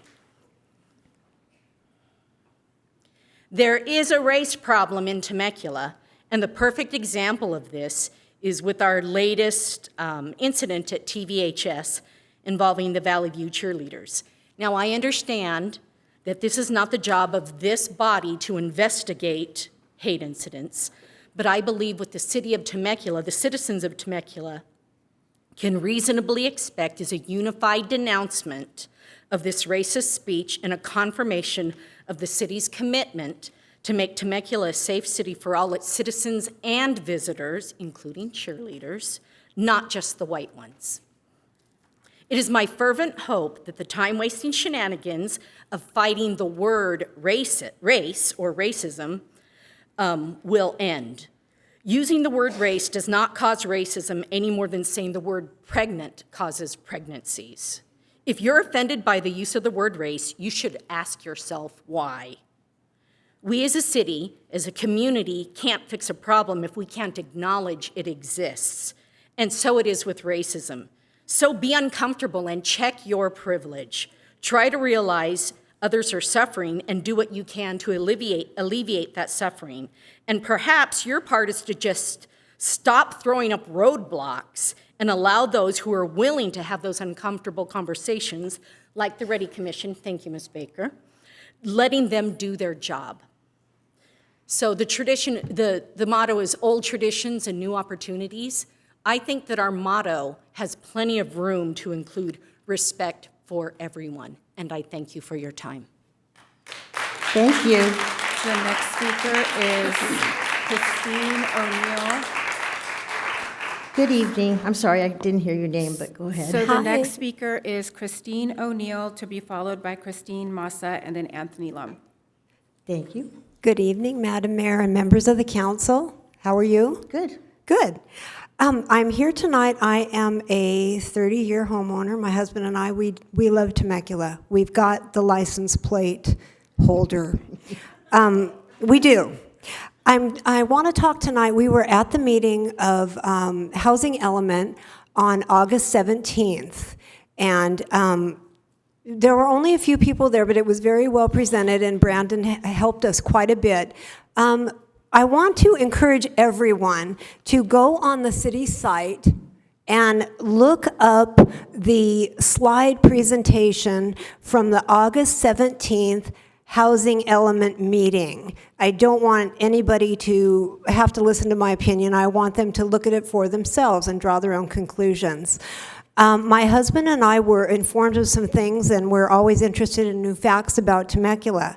We were informed that in the period of 2014 to 2021, 1,895 affordable housing units were built in the city. We were also informed that now a new period is starting that will be from 2021 to 2029, and that 4,183 units are slated to be built in the city in the next 8 years. We had the same concern, traffic. We've got too much traffic in this town, and we're very concerned that the infrastructure is not going to be able to have the resources to make these people comfortable. The number is just too high. I mean, if there's even 2 cars per household, we could have almost 10,000 new cars on the road. I mean, that's too much. We have to modify this number in some way. We have to do something. And following up with George, what he said about the traffic on Yanez, it backs all the way up, and people are taking the right lane. They're going into the bike lane to try to escape. That site on Yanez really needs to be reevaluated. I want everybody to look for themselves, please. Another thing that I just wanted to say in my last 40 seconds, if and when we do have more affordable housing, I just want to say I think that all of the members of the council, the city planning, and anyone in leadership in the Temecula government should recuse themselves from any involvement in the development, the financing of those housing units. They must be recused. Thank you for your time. God bless. Thank you. I have you can go ahead and be seated, but I'll explain something. So the 4,000 number comes from the state of California, and they assess cities, and then they determine how many affordable housing units you must have. And so the city is required to plan for those units I doubt that we'll have them by 2029, but we have to plan for them. So that's what that means. Good evening. So the next speaker is Christine Massa, to be followed by Anthony Lum, to be followed by Jack Murphy. Good evening again. I wanted to come here and thank the 4 council members who declined to support the motion to dilute the Ready Commission. Your commitment to diversity and inclusion in this town is evident. As some of our council prays for changed hearts and minds, this is another step in the right direction. While I'm here, I'd also like to congratulate Manager Hawkins on your well-deserved promotion. Nicely done. By this time, you're all aware of the incident that happened at Temecula Valley High School, the football game this past weekend. Once again, sadly, Temecula is making the news for racist acts. As a mother of a cheerleader, and hopefully someone who tries to be a decent human being, I was appalled at that behavior. Had that happened to my daughter's team, I'd have reported the same. While I know this incident is more relevant to the school board and CIF, and I know they'll investigate, I will only say this underscores why the Ready Commission and the city's continued stance on intolerance of racism is necessary. And as our city's leaders, you set the tone. As I shared this information with Councilmember Alexander on Saturday when it was reported, because she's quick to point out that no one ever tells her about racism in the city and she doesn't know that it's here, I wanted to make sure that she knew. Councilmember Alexander, now you know it's here. We have newspaper articles all about it, national news even. Now, since she's a woman of faith, I expected a compassionate response. However, Jessica the Christian that you see in these meetings was nowhere to be found in her responses to me. I did get Jessica, the former police officer, as her first response was a police report filed, followed by, let the authorities do their job. No humanity, no compassion, no Bible references, no being appalled, no renouncing that type of behavior. That's not the response I would have expected from the council member who references Bibles, her heart, and the church every time she has a microphone. The responses I've received from Councilmember Schwank and Mayor Edwards on the similar topics were markedly different about how much that behavior hurts our town and that this isn't who we need to be. That's what I would expect in a city whose logo is love. Now, I did speak with the coach, Kenyon Williams, and encouraged her to have the students have her athletes file police reports. But you're all aware that something does not have to rise to the level of a crime to be damaging and hurtful and wrong. Everyone should denounce that behavior. And I don't hear that coming from every of the God-loving residents on this side of the room. Again, you have my continued gratitude for your commitment to the Ready Commission and support of ending racism in this town. It's clearly needed when these acts continue to happen and we keep making national news for our racism. Thank you for your time. Thank you. The next speaker is Anthony Lum, to be followed by Jack Murphy. Gosh. Good evening. Good evening. Good evening, Mayor, Councilman, staff. I certainly appreciate the time to express my views here. I'm going to talk about a different story today, a different story about no barriers today. Okay, I'm of Hawaiian, Chinese, and Mexican heritage. Both my parents in the Marines raised me properly as a Christian and a Catholic. They taught me not how to be racist. They taught me how to love people. They taught me how to respect humankind. Okay, that's the key. This is not about barriers. The barriers that you present, If you could stay focused on the microphone. the barriers that you present are based on proper parenting and the inability to teach your children properly on how to live with other human beings in this earth. The science that I was taught was that I'm a human being and a mammal and an animal. Okay, that's the real science that we're talking about here. People have lived on this earth for thousands of years without your technology, without any of this science crap or barriers. Okay? We have lived. Now, let's take it back to the caveman. In order for him to identify how to build a wheel, he identified what rock was hard enough to create that wheel. Do you understand the intelligence of a human being when it's properly developed? I mean, I came here in 1989 with a fortunate situation that the County of Riverside commissioned my architectural firm to design the French Vale Airport terminal building. in 1989. That's how I found this valley. Okay? It was a great valley. I had 2 children there, very young children, being raised in Oceanside, California, in the back gate of Camp Pendleton. Not a very good area in the 1980s, okay, if you know that. I found this community.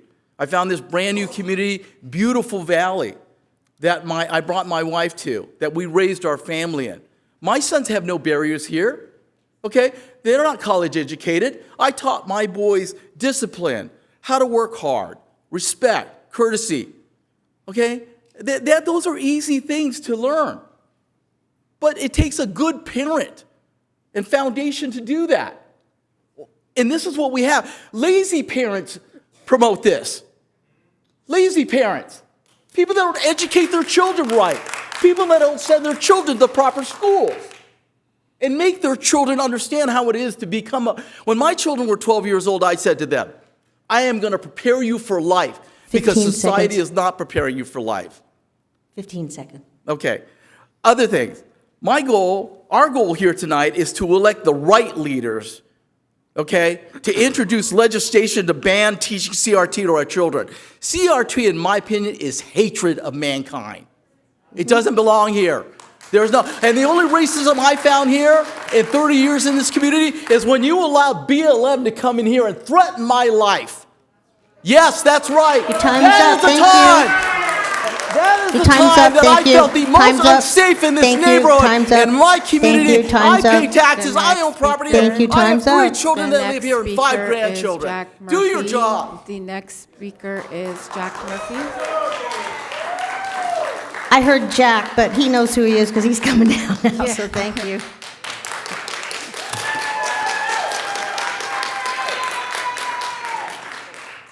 Hi, Jack. Good evening, Madam Mayor, fellow community members, and City Council members. My name is Jack Murphy.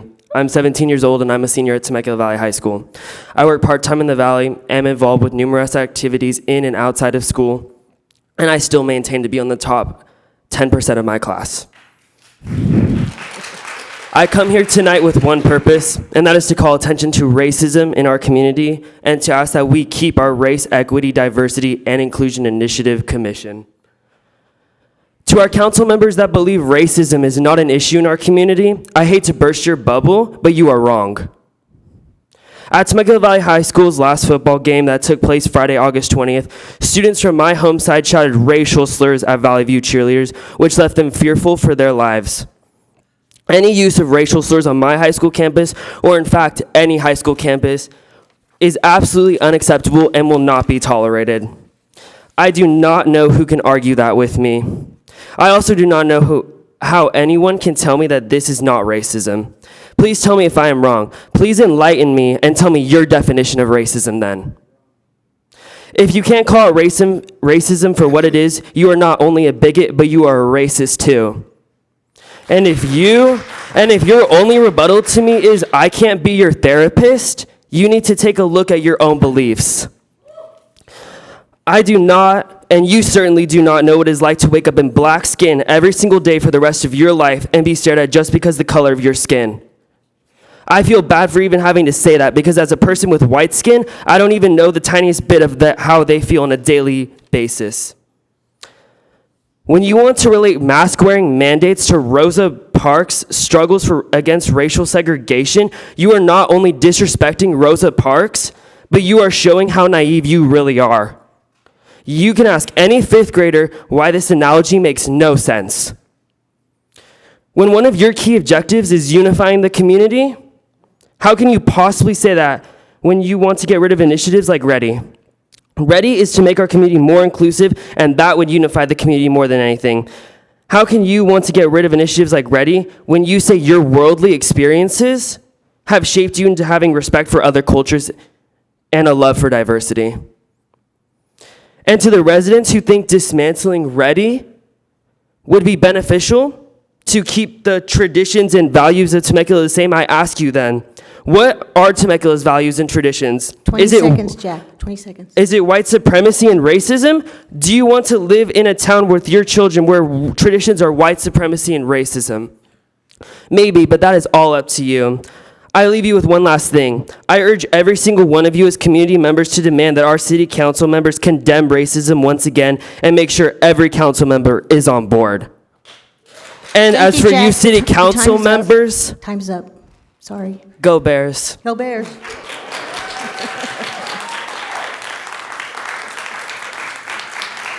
Madam Mayor, that is slightly over 30 minutes. Okay. So that's where we're at now. How many do you have? A lot. Yeah. Okay, so we're at our 30 minutes. So we're going to move on to city council reports. And I have a slide, and typically the people that have slides go first. So I guess I'm going to go first.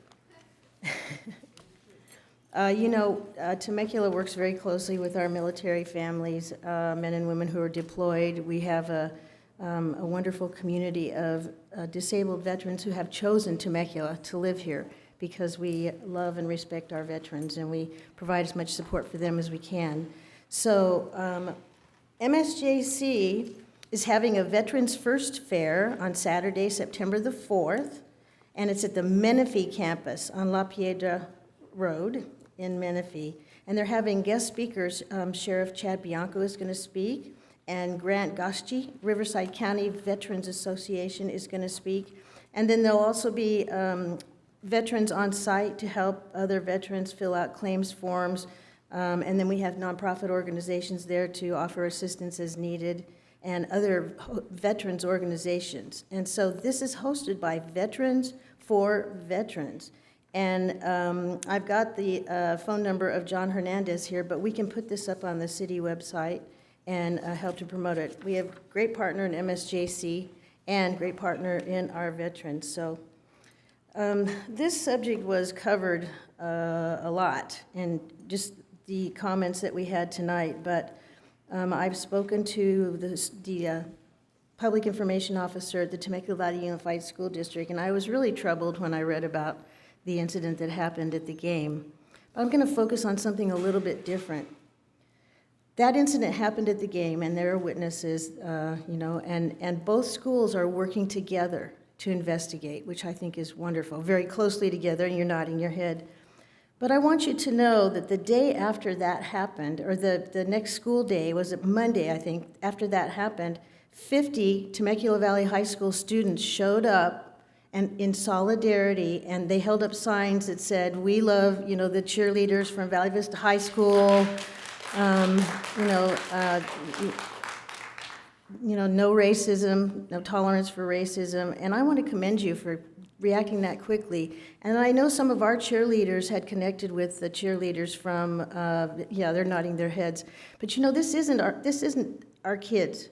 These are our kids that are reaching across lines to the competitors' team, telling them that they're sorry that this happened. I'm embarrassed, but we can't control everybody in our city, can we? We can control ourselves, and you can control yourself when you're, hanging out with all your friends. And I just want to commend you for that being your first reaction, is to show support for those cheerleaders. And I know you did a lot of other things too, but I don't want to embarrass you, but they've done even more than this. And the school district is looking into it, and they will continue to do a complete investigation in partnership with Valley Vista High School. So all you guys, thank you very, very much. Okay. Let me get my notes. So the city is working on something's new, and it's a city council, a policy manual, and they're working on it now, but I would like consensus from the council members to see if we can speed that up and move a little faster on the policy manual.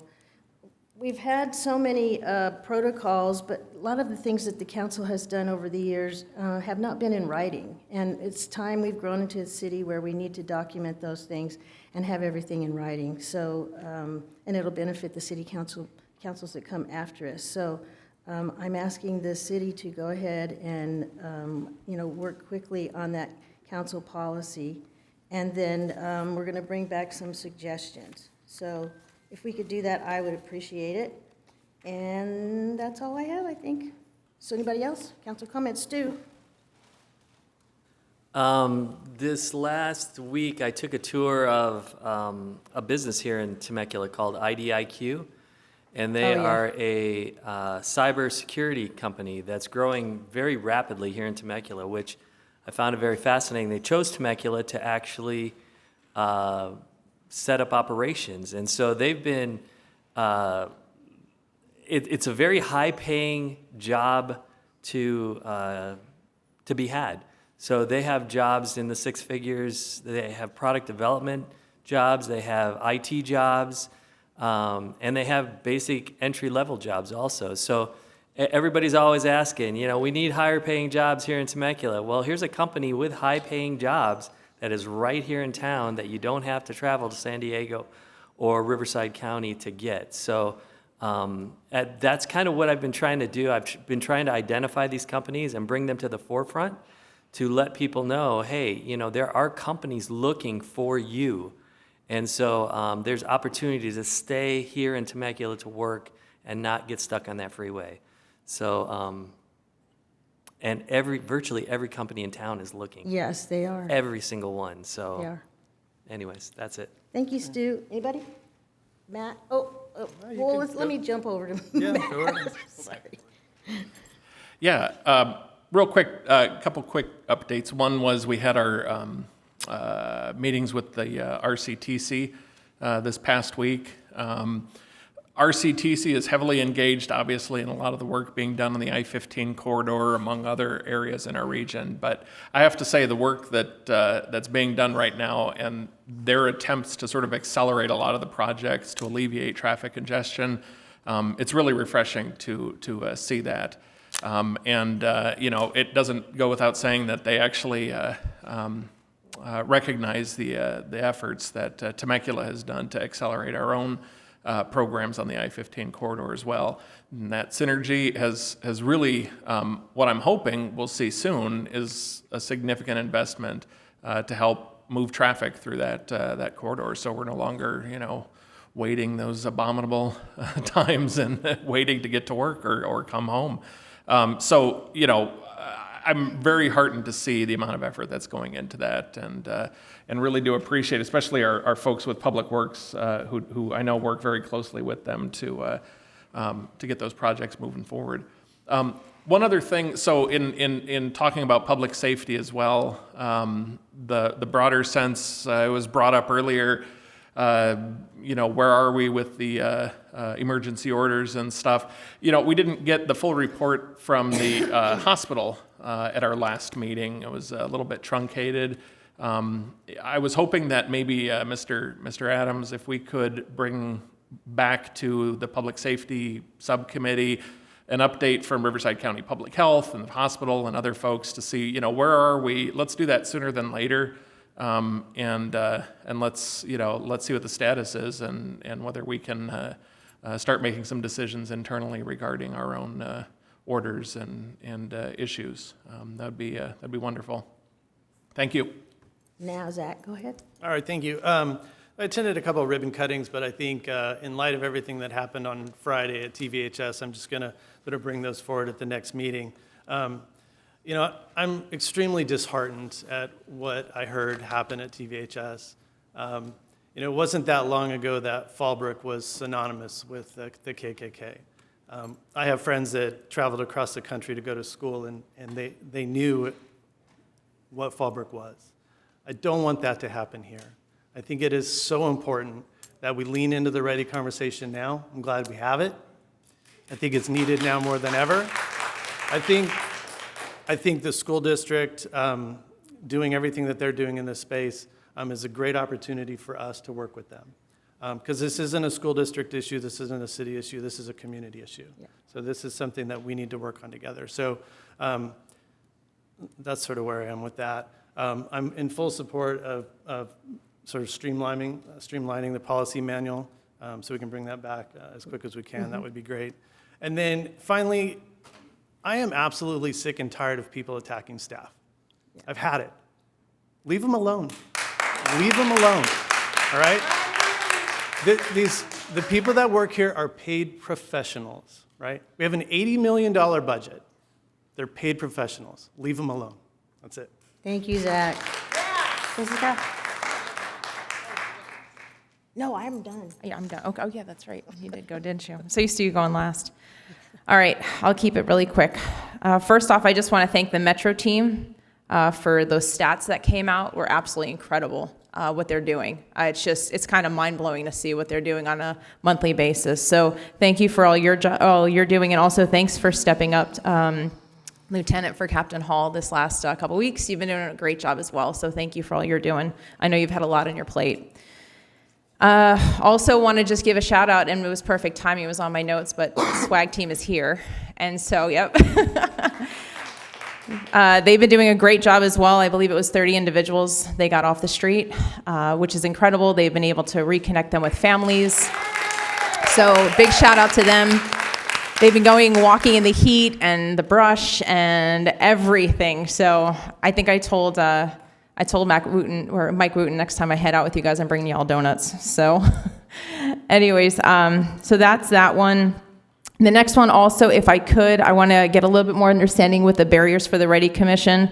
I heard a lot of stuff in there that just kind of concerned me a little bit. And so I just want to find out just things like babysitting were in there. Somebody had mentioned babysitting. And I mean, I understand some things. I just want to get a deeper understanding of costs and data that they're needing, more of where that's coming from for price and things like that. So if I can just get a little more understanding on that. Also, I know that they had about 2 weeks on time for that. And it just kind of, it was a little upsetting, the fact that they said, well, we didn't know if the commission was going to be broken apart, and so we just really didn't dig deep and do anything. And so all of a sudden, here, they just sat up here and just discussed, which was they supposed to do, but I thought they'd have a lot more deeper issues.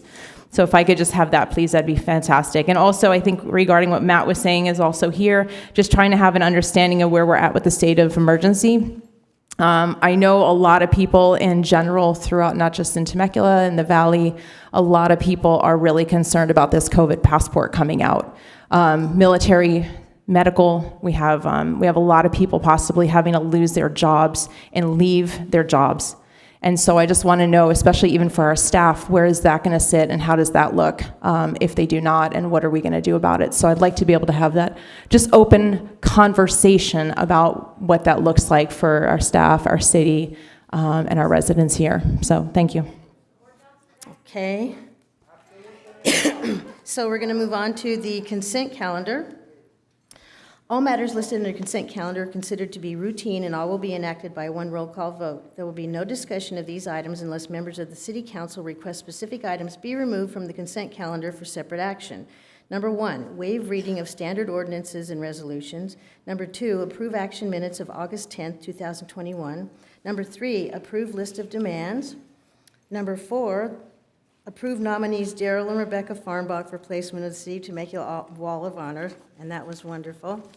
Number 5, approve a 3-year sponsorship and economic development funding agreement with the Temecula Valley Convention and Visitors Bureau through fiscal years 2021-24 at the request of Subcommittee Member Mayor Edwards and Council Member Stewart. Number 6, approve purchase of 2 BMW police motorcycles for the Temecula Police Department from BMW Motorcycles of Riverside. Number 7, approve agreement for consulting services with Blanca Yanes for landscape plan check and inspection services for fiscal years 2021-22 through 2024-25. Number 8, approve 6th amendment to the agreement for consultant services with T.Y. Lin International for French Valley Parkway / I-15 improvements, Phase 2, PW 16-01. Number 9, accept improvements and file the notice of completion for pavement rehabilitation program citywide, Inez Road, Equity Drive, County Center Drive, and Winchester Road, PW 1801. And number 10, receive and file temporary street closures for the 2021 fall event. Okay, so. Madam Mayor? Yes. Just real quick, on number 5, Aaron Adams' wife works for the Temecula Valley Visitors Bureau, so he will not participate, but only if you pull it from the agenda. under the FPPC rules if it's on the consent calendar. Is anybody He doesn't pulling need to leave. anything? No. Nope. Then, Mr. City Manager, you may stay. Move approval. I have a motion and a second. I'm sorry, the approval, the first? Matt and me. Matt and Zach. No, Stu. Oh, was it Stu? Sorry. There you go.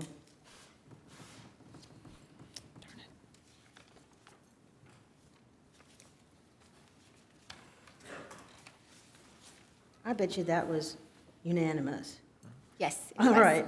So I am going to hand the gavel over, as soon as I get my pages straight here, to Temecula Community Services District and President Zach Schwenk. Thank you very much, Madam Mayor. I'll call tonight's Temecula Community Service District meeting to order. Madam City Clerk, we're all still here. Thank you very much. Do we have any public comments this evening? We do have one public comment, but it is under a business item. Okay, great. We'll dispense with the reading of those rules, and we'll move on to our consent calendar. All matters listed under the consent calendar are considered to be routine, and all will be enacted by one roll call vote. There will be no discussion of these items unless members of the Temecula Community Services District request specific items to be removed from the consent calendar for separate action. Item number 11 is approve action minutes of August 10th, 2021. I'll entertain a motion. Move approval. Second. We have a motion and a second.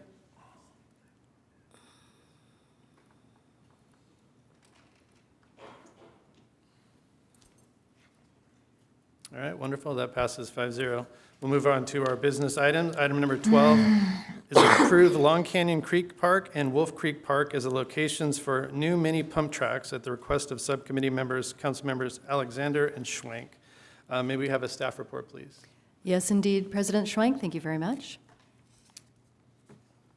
So I guess it's the title's a bit of a spoiler alert, but what staff is recommending is that we locate 2 new mini pump tracks at Long Canyon Creek Park and Wolf Creek Park. And this presentation will give you a little bit of the background behind those recommendations. So just as an overview, as you're aware, our CIP includes a CIP project specific for locating mini pump tracks in our parks that has allocated $200,000 in Measure S funding. Currently, staff believes that would fund 2 mini pump tracks. We think it will take approximately 12 months of total project time for both of those to be completed. The timeline, however, will be dependent upon the availability of the contractor because this is a specialty project. When looking at locations, basically we got together and we printed aerial maps of every single park that we have in the city, and then we had staff from Community Services and Public Works sit down and basically assess every single park to try to determine which ones would be the best candidates for this project. When we were looking at that, we considered such factors as accessibility, connectivity, the distribution of amenities throughout the city as a whole, access to parking, utilities, restrooms, the terrain of the different sites, as well as, in this case, input from the community who was most immediately invested in the project. After much discussion, we settled on recommending 2 locations, Long Canyon Creek Park and Wolf Creek Park. Those recommendations have been reviewed and approved, first by the Parks, Recreation, and Community Services Subcommittee, which is you, President Schwenk, and Councilmember Alexander. And then we took that recommendation to the Community Services Commission, which also reviewed and approved these recommendations. With Council's approval, Public Works staff will begin to initiate the bid construction process. Just to give you an idea of the location of those 2 parks, they're highlighted there in red. That places one of the amenities at the north end of town, one at the south end of town, and of course you know that centrally we have the Ronald Reagan Sports Park, which has not only a mini pump track, but our full-size pump track, which is a regional attraction. Here's a close-up aerial of Wolf Creek Park. Now, just a quick note, that's not to show the actual location where the mini pump track would be placed at the park. The specific location is going to depend on a lot more site study, so we can't say for now. It's really just meant to show you the scale. So it's a fairly small project, and Wolf Creek Park has a lot of space that's open to be developed. Similarly, Long Canyon Creek Park, you can see here, that gives you an idea of the scale of a mini pump track relative to the amount of space we are working with there. So that concludes the presentation for item number 12. I can take any questions at this point. All right. Any questions from directors? Yeah. Director Ron? Yeah, so, I mean, great ideas, love to see it happen. My only concern, though, is parking. So neither one of those parks have robust parking currently.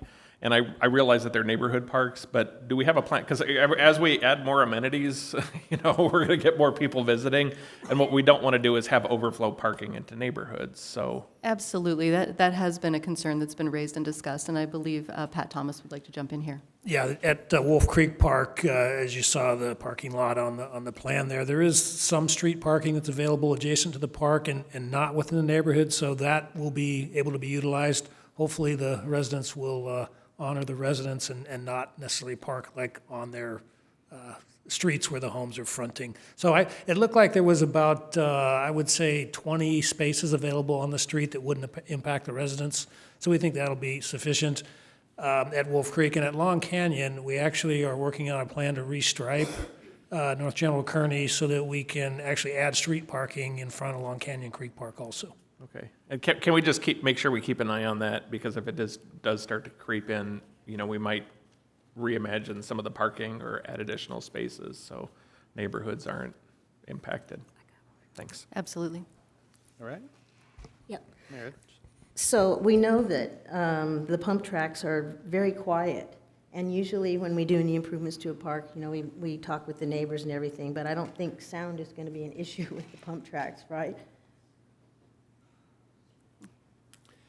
Well, the use of the tracks themselves is relatively quiet, and we're hoping that the locations will be far enough away from the homes that they won't cause any issues with any noise from the users of the pump. Yeah. The only thing I heard was a father who was yelling at his son because his son double lapped him, got ahead of him and went around twice. Okay, thank you.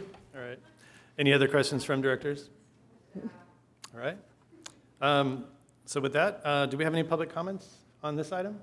On this item, we do not have any public comments. Okay. With that, I'll entertain a motion to approve Move item 12. approval. Second. We have a motion and a second.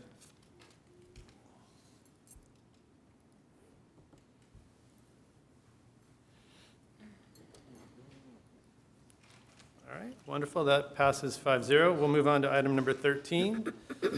Item number 13 is approve Wolf Creek Park and the location for the new pickleball courts at the request of subcommittee members, Councilmember Alexander and Schwenk. May we have a staff report, please?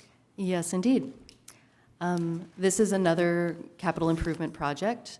In this case, council allocated $1 million, which was divided between Measure S funds and Parks and Recreation developer impact fees or DIF funding. We estimate that will fund handily 8 courts, probably 10 courts, and potentially, we hope, 12 courts, depending on the total cost estimates as they start to come in. That the project's proposed to include not just the courts themselves, but also the lighting, the windscreen fencing, some limited seating, and shade for the seating. Again, this project will take about 12 months to complete. Same sort of process we went through. We sat down, we took the aerials of all the parks. Again, similar considerations. Accessibility, connectivity, and I should note here, particularly as it reflects with pump tracks, but also this one, when we talk about connectivity, part of what we're looking at is which parks have the best trail connectivity. Because ideally, we'd like our residents to be able to access these parks with bikes as well, not just having to drive everywhere. Distribution of amenities throughout the city, and particularly with pickleball, input from the pickleball community, and one of the main things they emphasize to us is the social nature of the sport. So one might think, well, you have this pool of money, why not locate a court here and a court there throughout the city? And the unanimous feedback we received was it's much better to place them all together because it is a very social sport and people want to go and hang out and play together. So after going through that process, again, staff recommends Wolf Creek Park. Similar to the last project, this was reviewed and approved by the Parks, Recreation, and Community Services Subcommittee, as well as by the Community Services Commission. And if council approves this project, Public Works staff can begin to initiate the bid and construction process. Again, here's the aerial view of Wolf Creek Park. Again, this is just for scale. It's not to show the specific placement of the courts. That would need more study to be decided. And then that inset just gives you a sense for how 8 courts would be laid out. And to give you a sense for scale, if you're not familiar with pickleball courts, you can fit 4 pickleball courts on a regular tennis court. Oh, sorry, that concludes my presentation, and I'm available for any questions. Although I may defer to Pat again, since that worked so well last time. All right, wonderful. Director, questions? Director Ron? Okay, so same comment on parking, just pickleball it. But the other one is, look, I get the whole pickleball phenomenon, but, you know, That did not sound it does sincere. not. It I'm does. sorry. I'm sorry. I'm trying just to embrace didn't. it. I've tried to play. Zach was on my team when we did tried. play, and we lost. Well, that's what's wrong, loser. Yeah, right. But you know, one of the things we talked about is that, you know, this may be an ephemeral sport, and so in our last sort of conversations, maybe a year or more ago on this, you know, I was asking, you know, God forbid pickleball, you know, becomes less of a fad. But are these courts capable of doing other things and design in a way that we can repurpose them if, you know, something else comes along?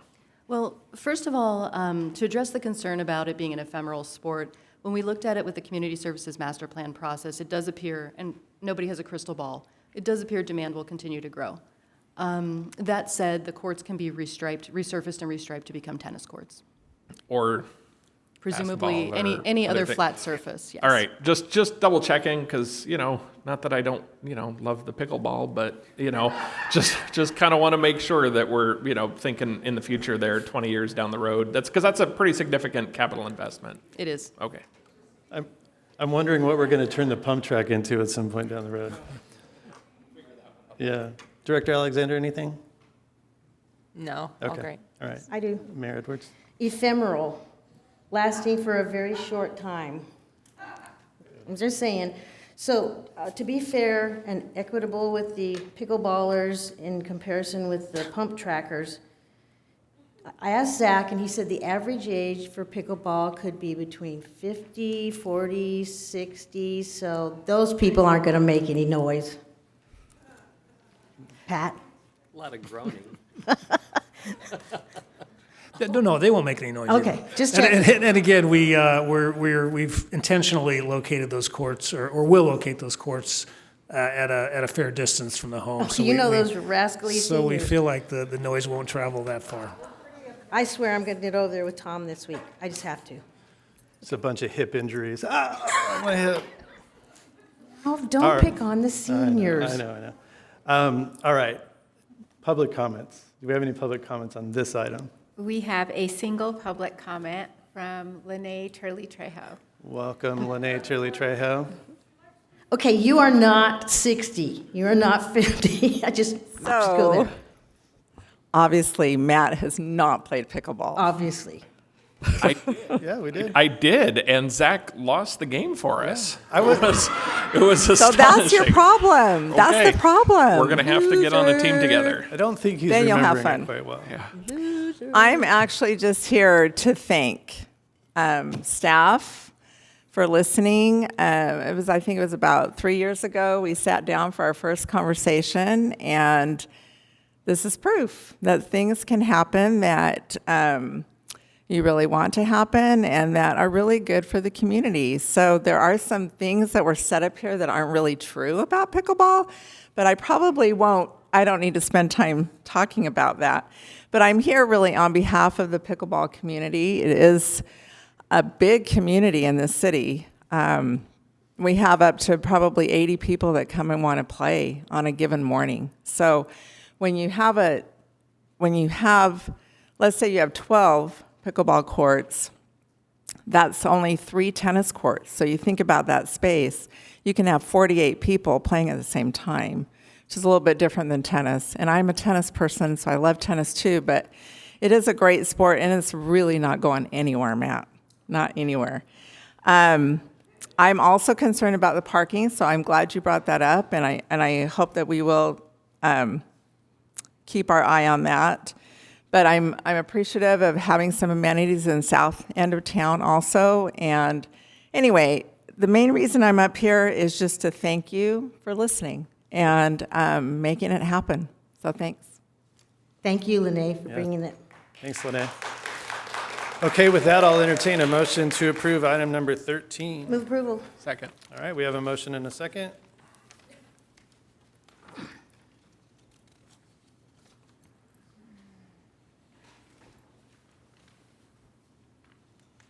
Okay, and that item passes 5-0.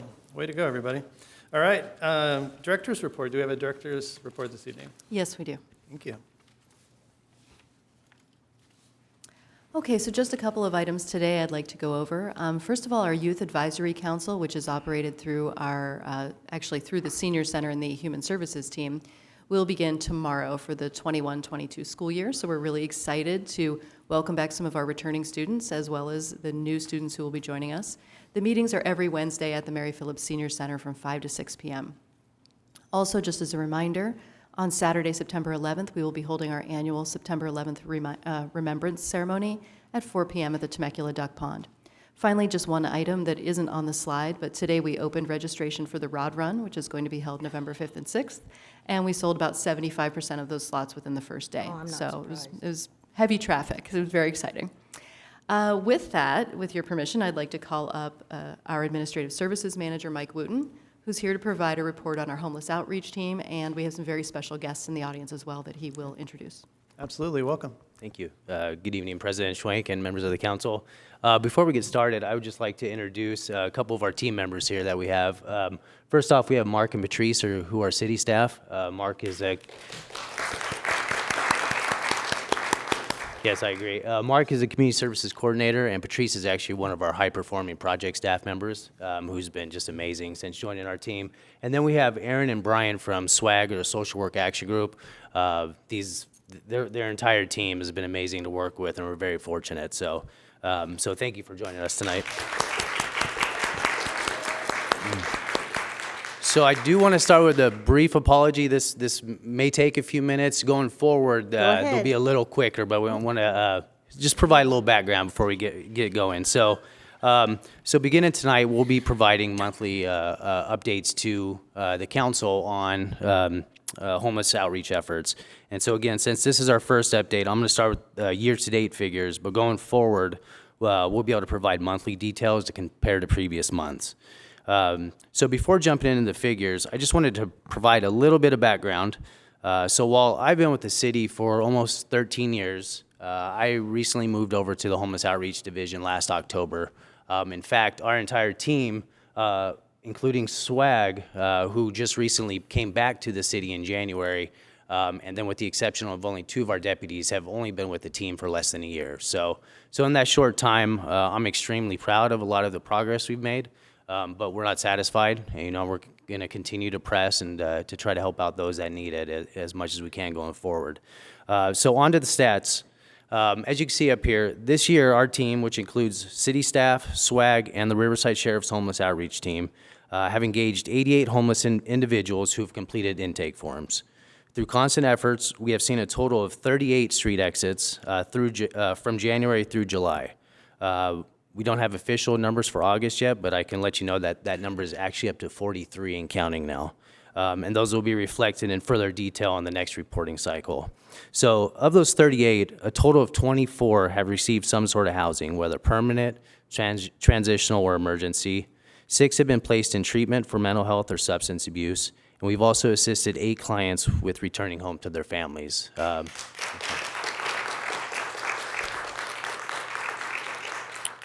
And those return homes, we've had some as far as Florida, so we've been able to get them home even if they're not close by. So we have had 3 clients return to the street, as you can see up there, but 2 of them actually haven't even been seen back in Temecula. So we don't know exactly where they are right now, but it doesn't look like they're back in Temecula.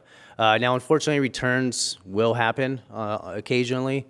Obviously, we want to minimize that as much as possible, but we continue to track these and continue working with them to hopefully have some success in the future with them.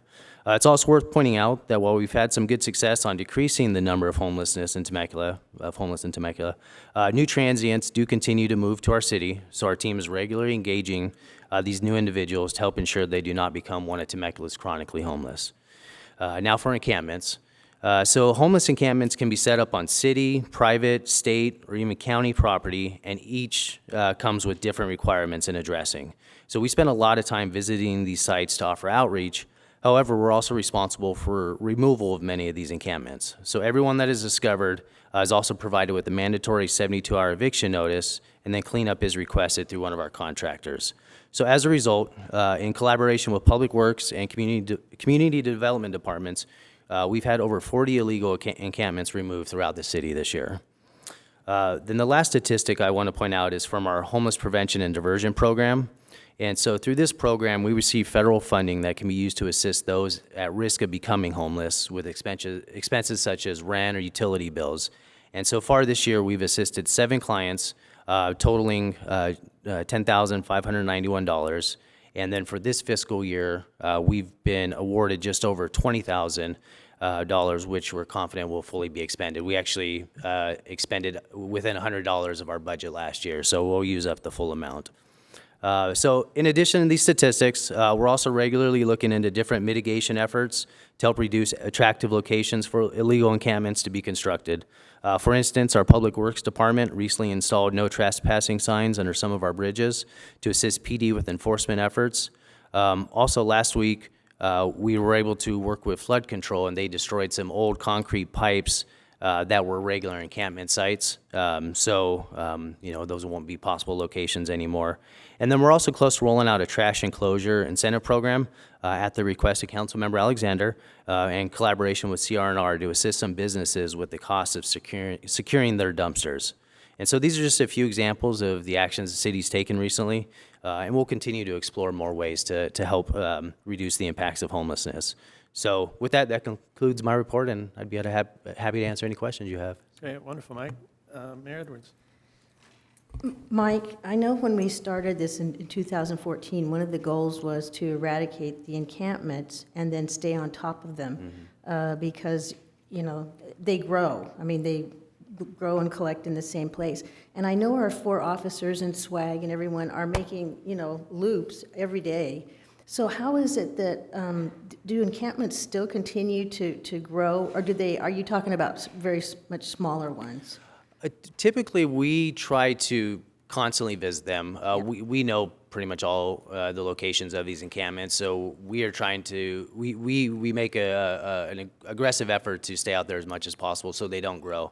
I can tell you last year when there were issues with COVID and them being able to engage people in their encampments, but we had one encampment this past fall that had grown so large, it was actually 40 tons of material they had to remove from just one encampment. So we try to stay on top of them as much as possible, engage with them, interact. Obviously, we do have to post eviction notices in order to cleanups, but that's to make sure that they don't grow that big because they will. And most people don't realize the cost to clean up something of that size, and it's tens of thousands of dollars, if not hundreds of thousands, because we're talking about hazardous materials, needles, human waste, things like that. Okay, thanks. And you guys are doing a great job. Yeah, thanks.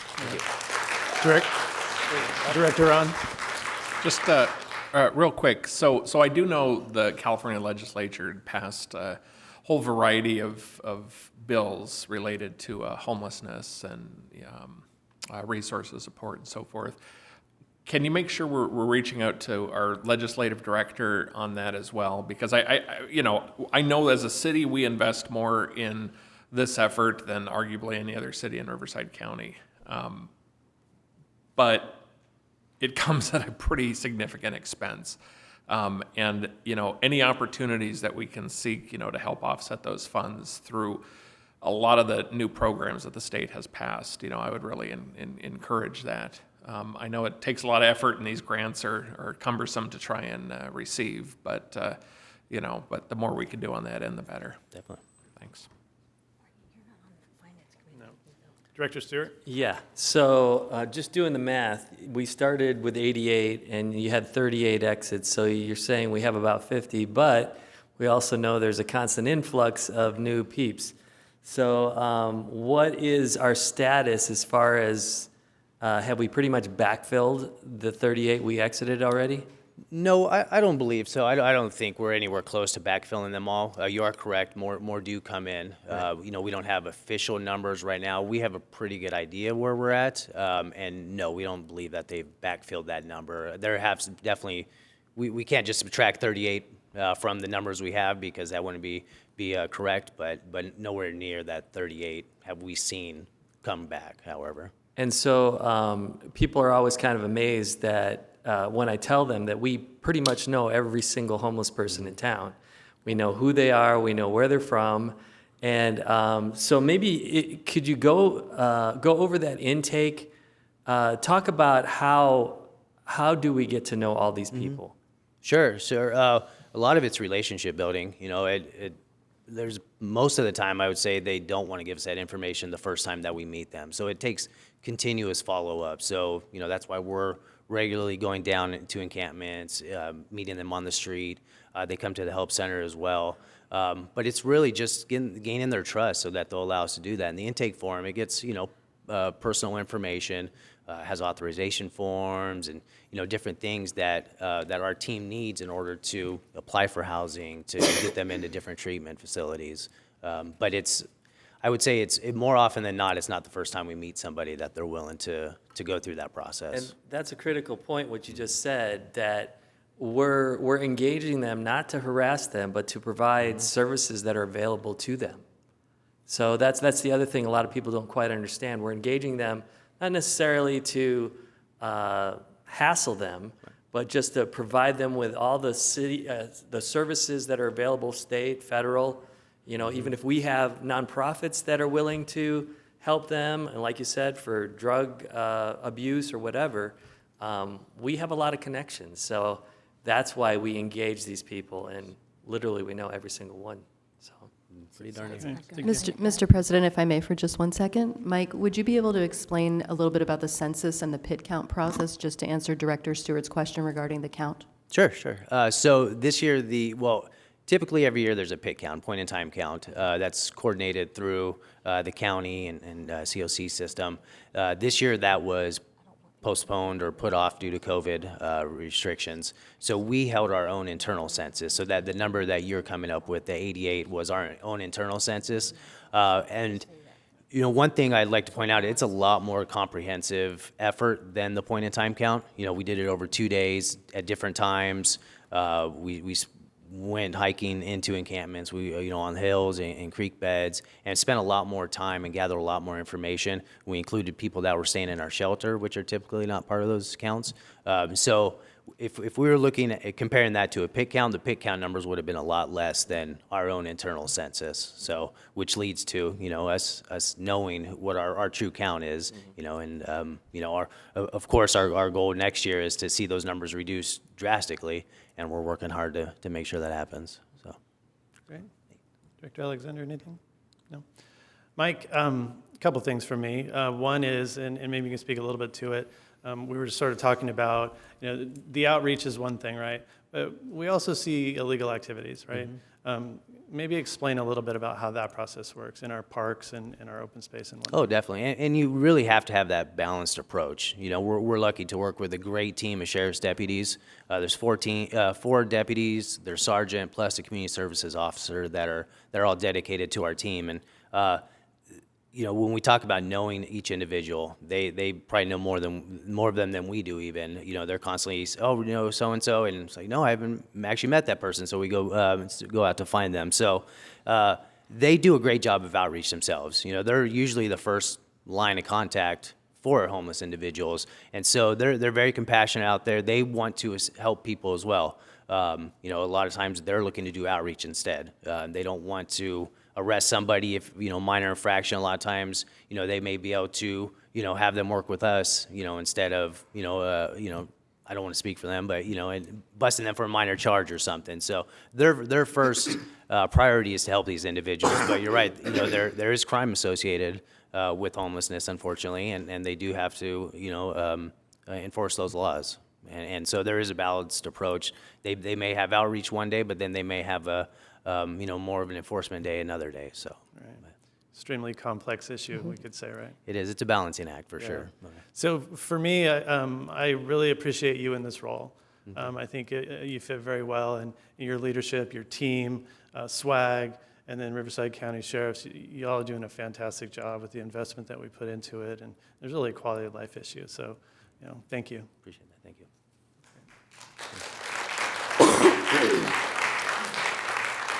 All right. Does that conclude the report? It does. Thank you. Thank you very much. General Manager, anything tonight? Nothing further. All right. Board of Directors, anything? Okay, before I adjourn, I just sort of want to say, and this felt really good. This was like a good meeting. Like it was the business of the city, right? Like we got some pump business tracks and done. pickleball. Like this is some cool stuff. So yeah, I didn't want that to go unnoticed. So with that, we'll adjourn this meeting till our next meeting, September 14th. We're adjourned. Thank you. And I'm going to reconvene the Temecula City Council, and we're going to a public hearing. Any person may submit written comments to the City Council before a public hearing or may appear and be heard in support of or in opposition to the approval of the projects at the time of the hearing.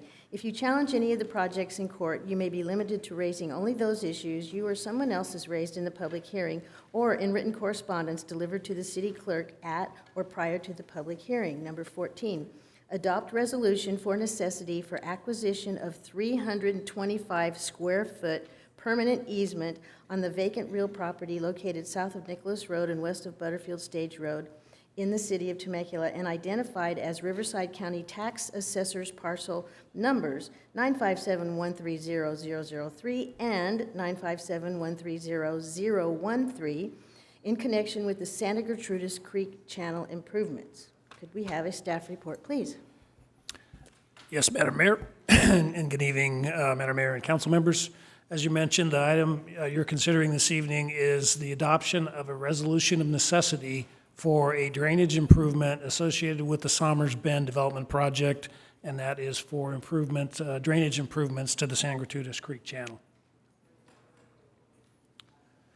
Some background on the need for this acquisition, this easement acquisition. It is associated with the Somers Bend Development Project, and one of the conditions of approval was that they construct drainage improvements to this San Gertrudis Creek channel downstream of the project and on the west side of Butterfield Stage Road. And I've got a slide that'll show you the location of this easement here in just a moment.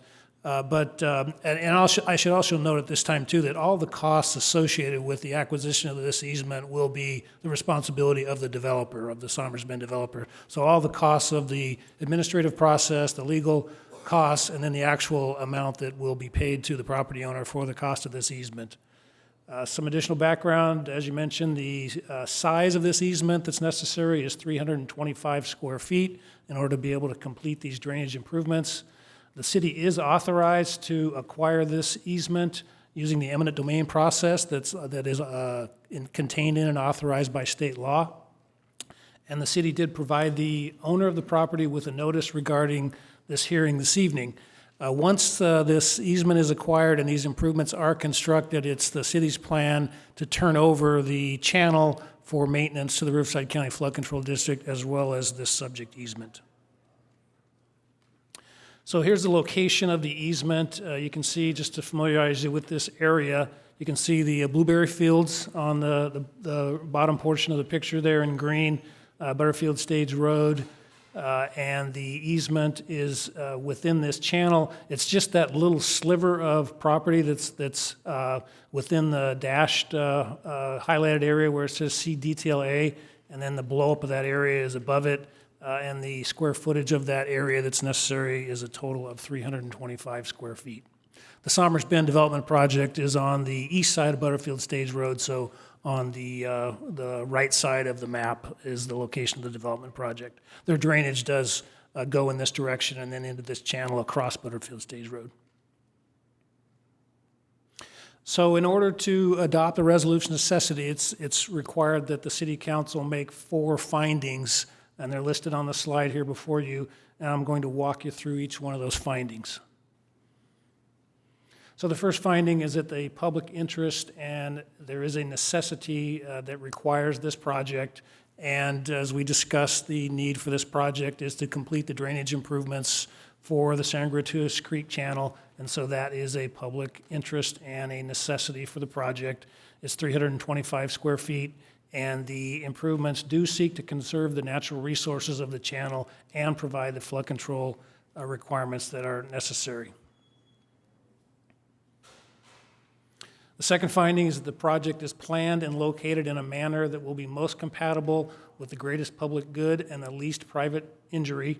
And again, there really is no option as far as where these improvements would be constructed because the channel is basically already defined as a drainage channel. It's just this one small portion of easement is needed in order to be able to complete the improvements.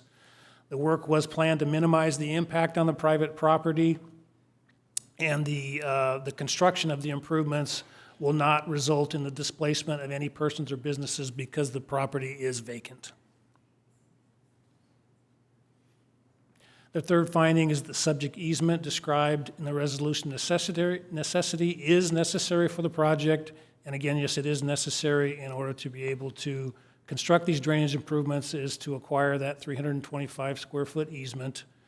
And the acquisition of this easement will not unreasonably interfere with or impair the continuance of the public use for the easement holder of the appropriate area. And then the last finding that's necessary is that the city has made an offer as required by Government Code Section 7267.2 to the owner of the record subject easement. And that offer was based, that fair market value offer was based on an appraisal that was prepared, and that offer was presented to the owner of the property on November 5th of 2020 in writing.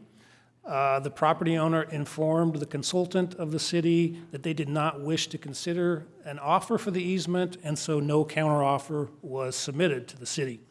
So based on the timing and the need for these improvements and the status of the negotiations with the record owner, it is necessary that the city council consider this adoption of this resolution necessity and move forward with the eminent domain process. And that concludes staff report, and I'd be happy to answer any questions.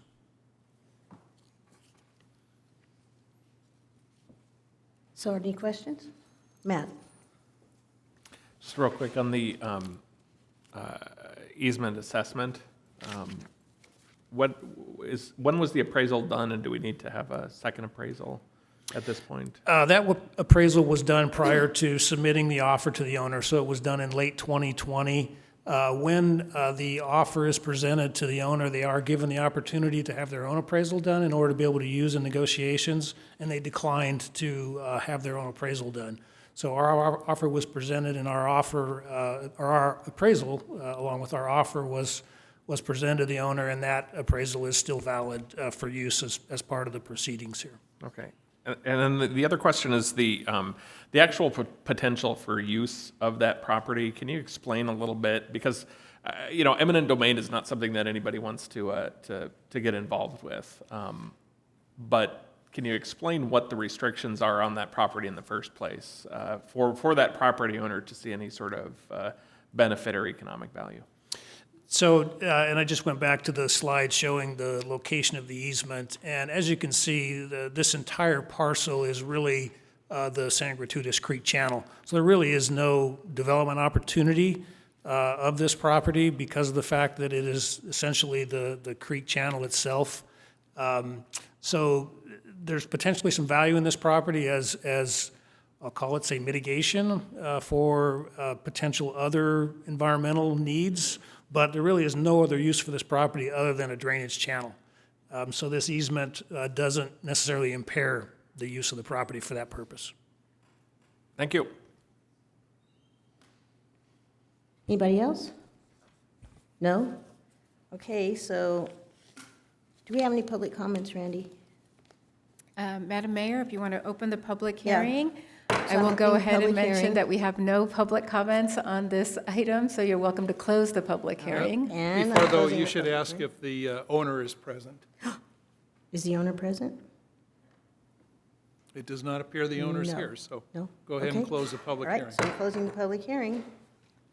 And we'll go ahead. Mr. City Attorney, is one motion okay for all? Yes, it would be to approve the recommendations in the staff report, and one motion is fine. Move approval. Second? Okay, a motion and a second.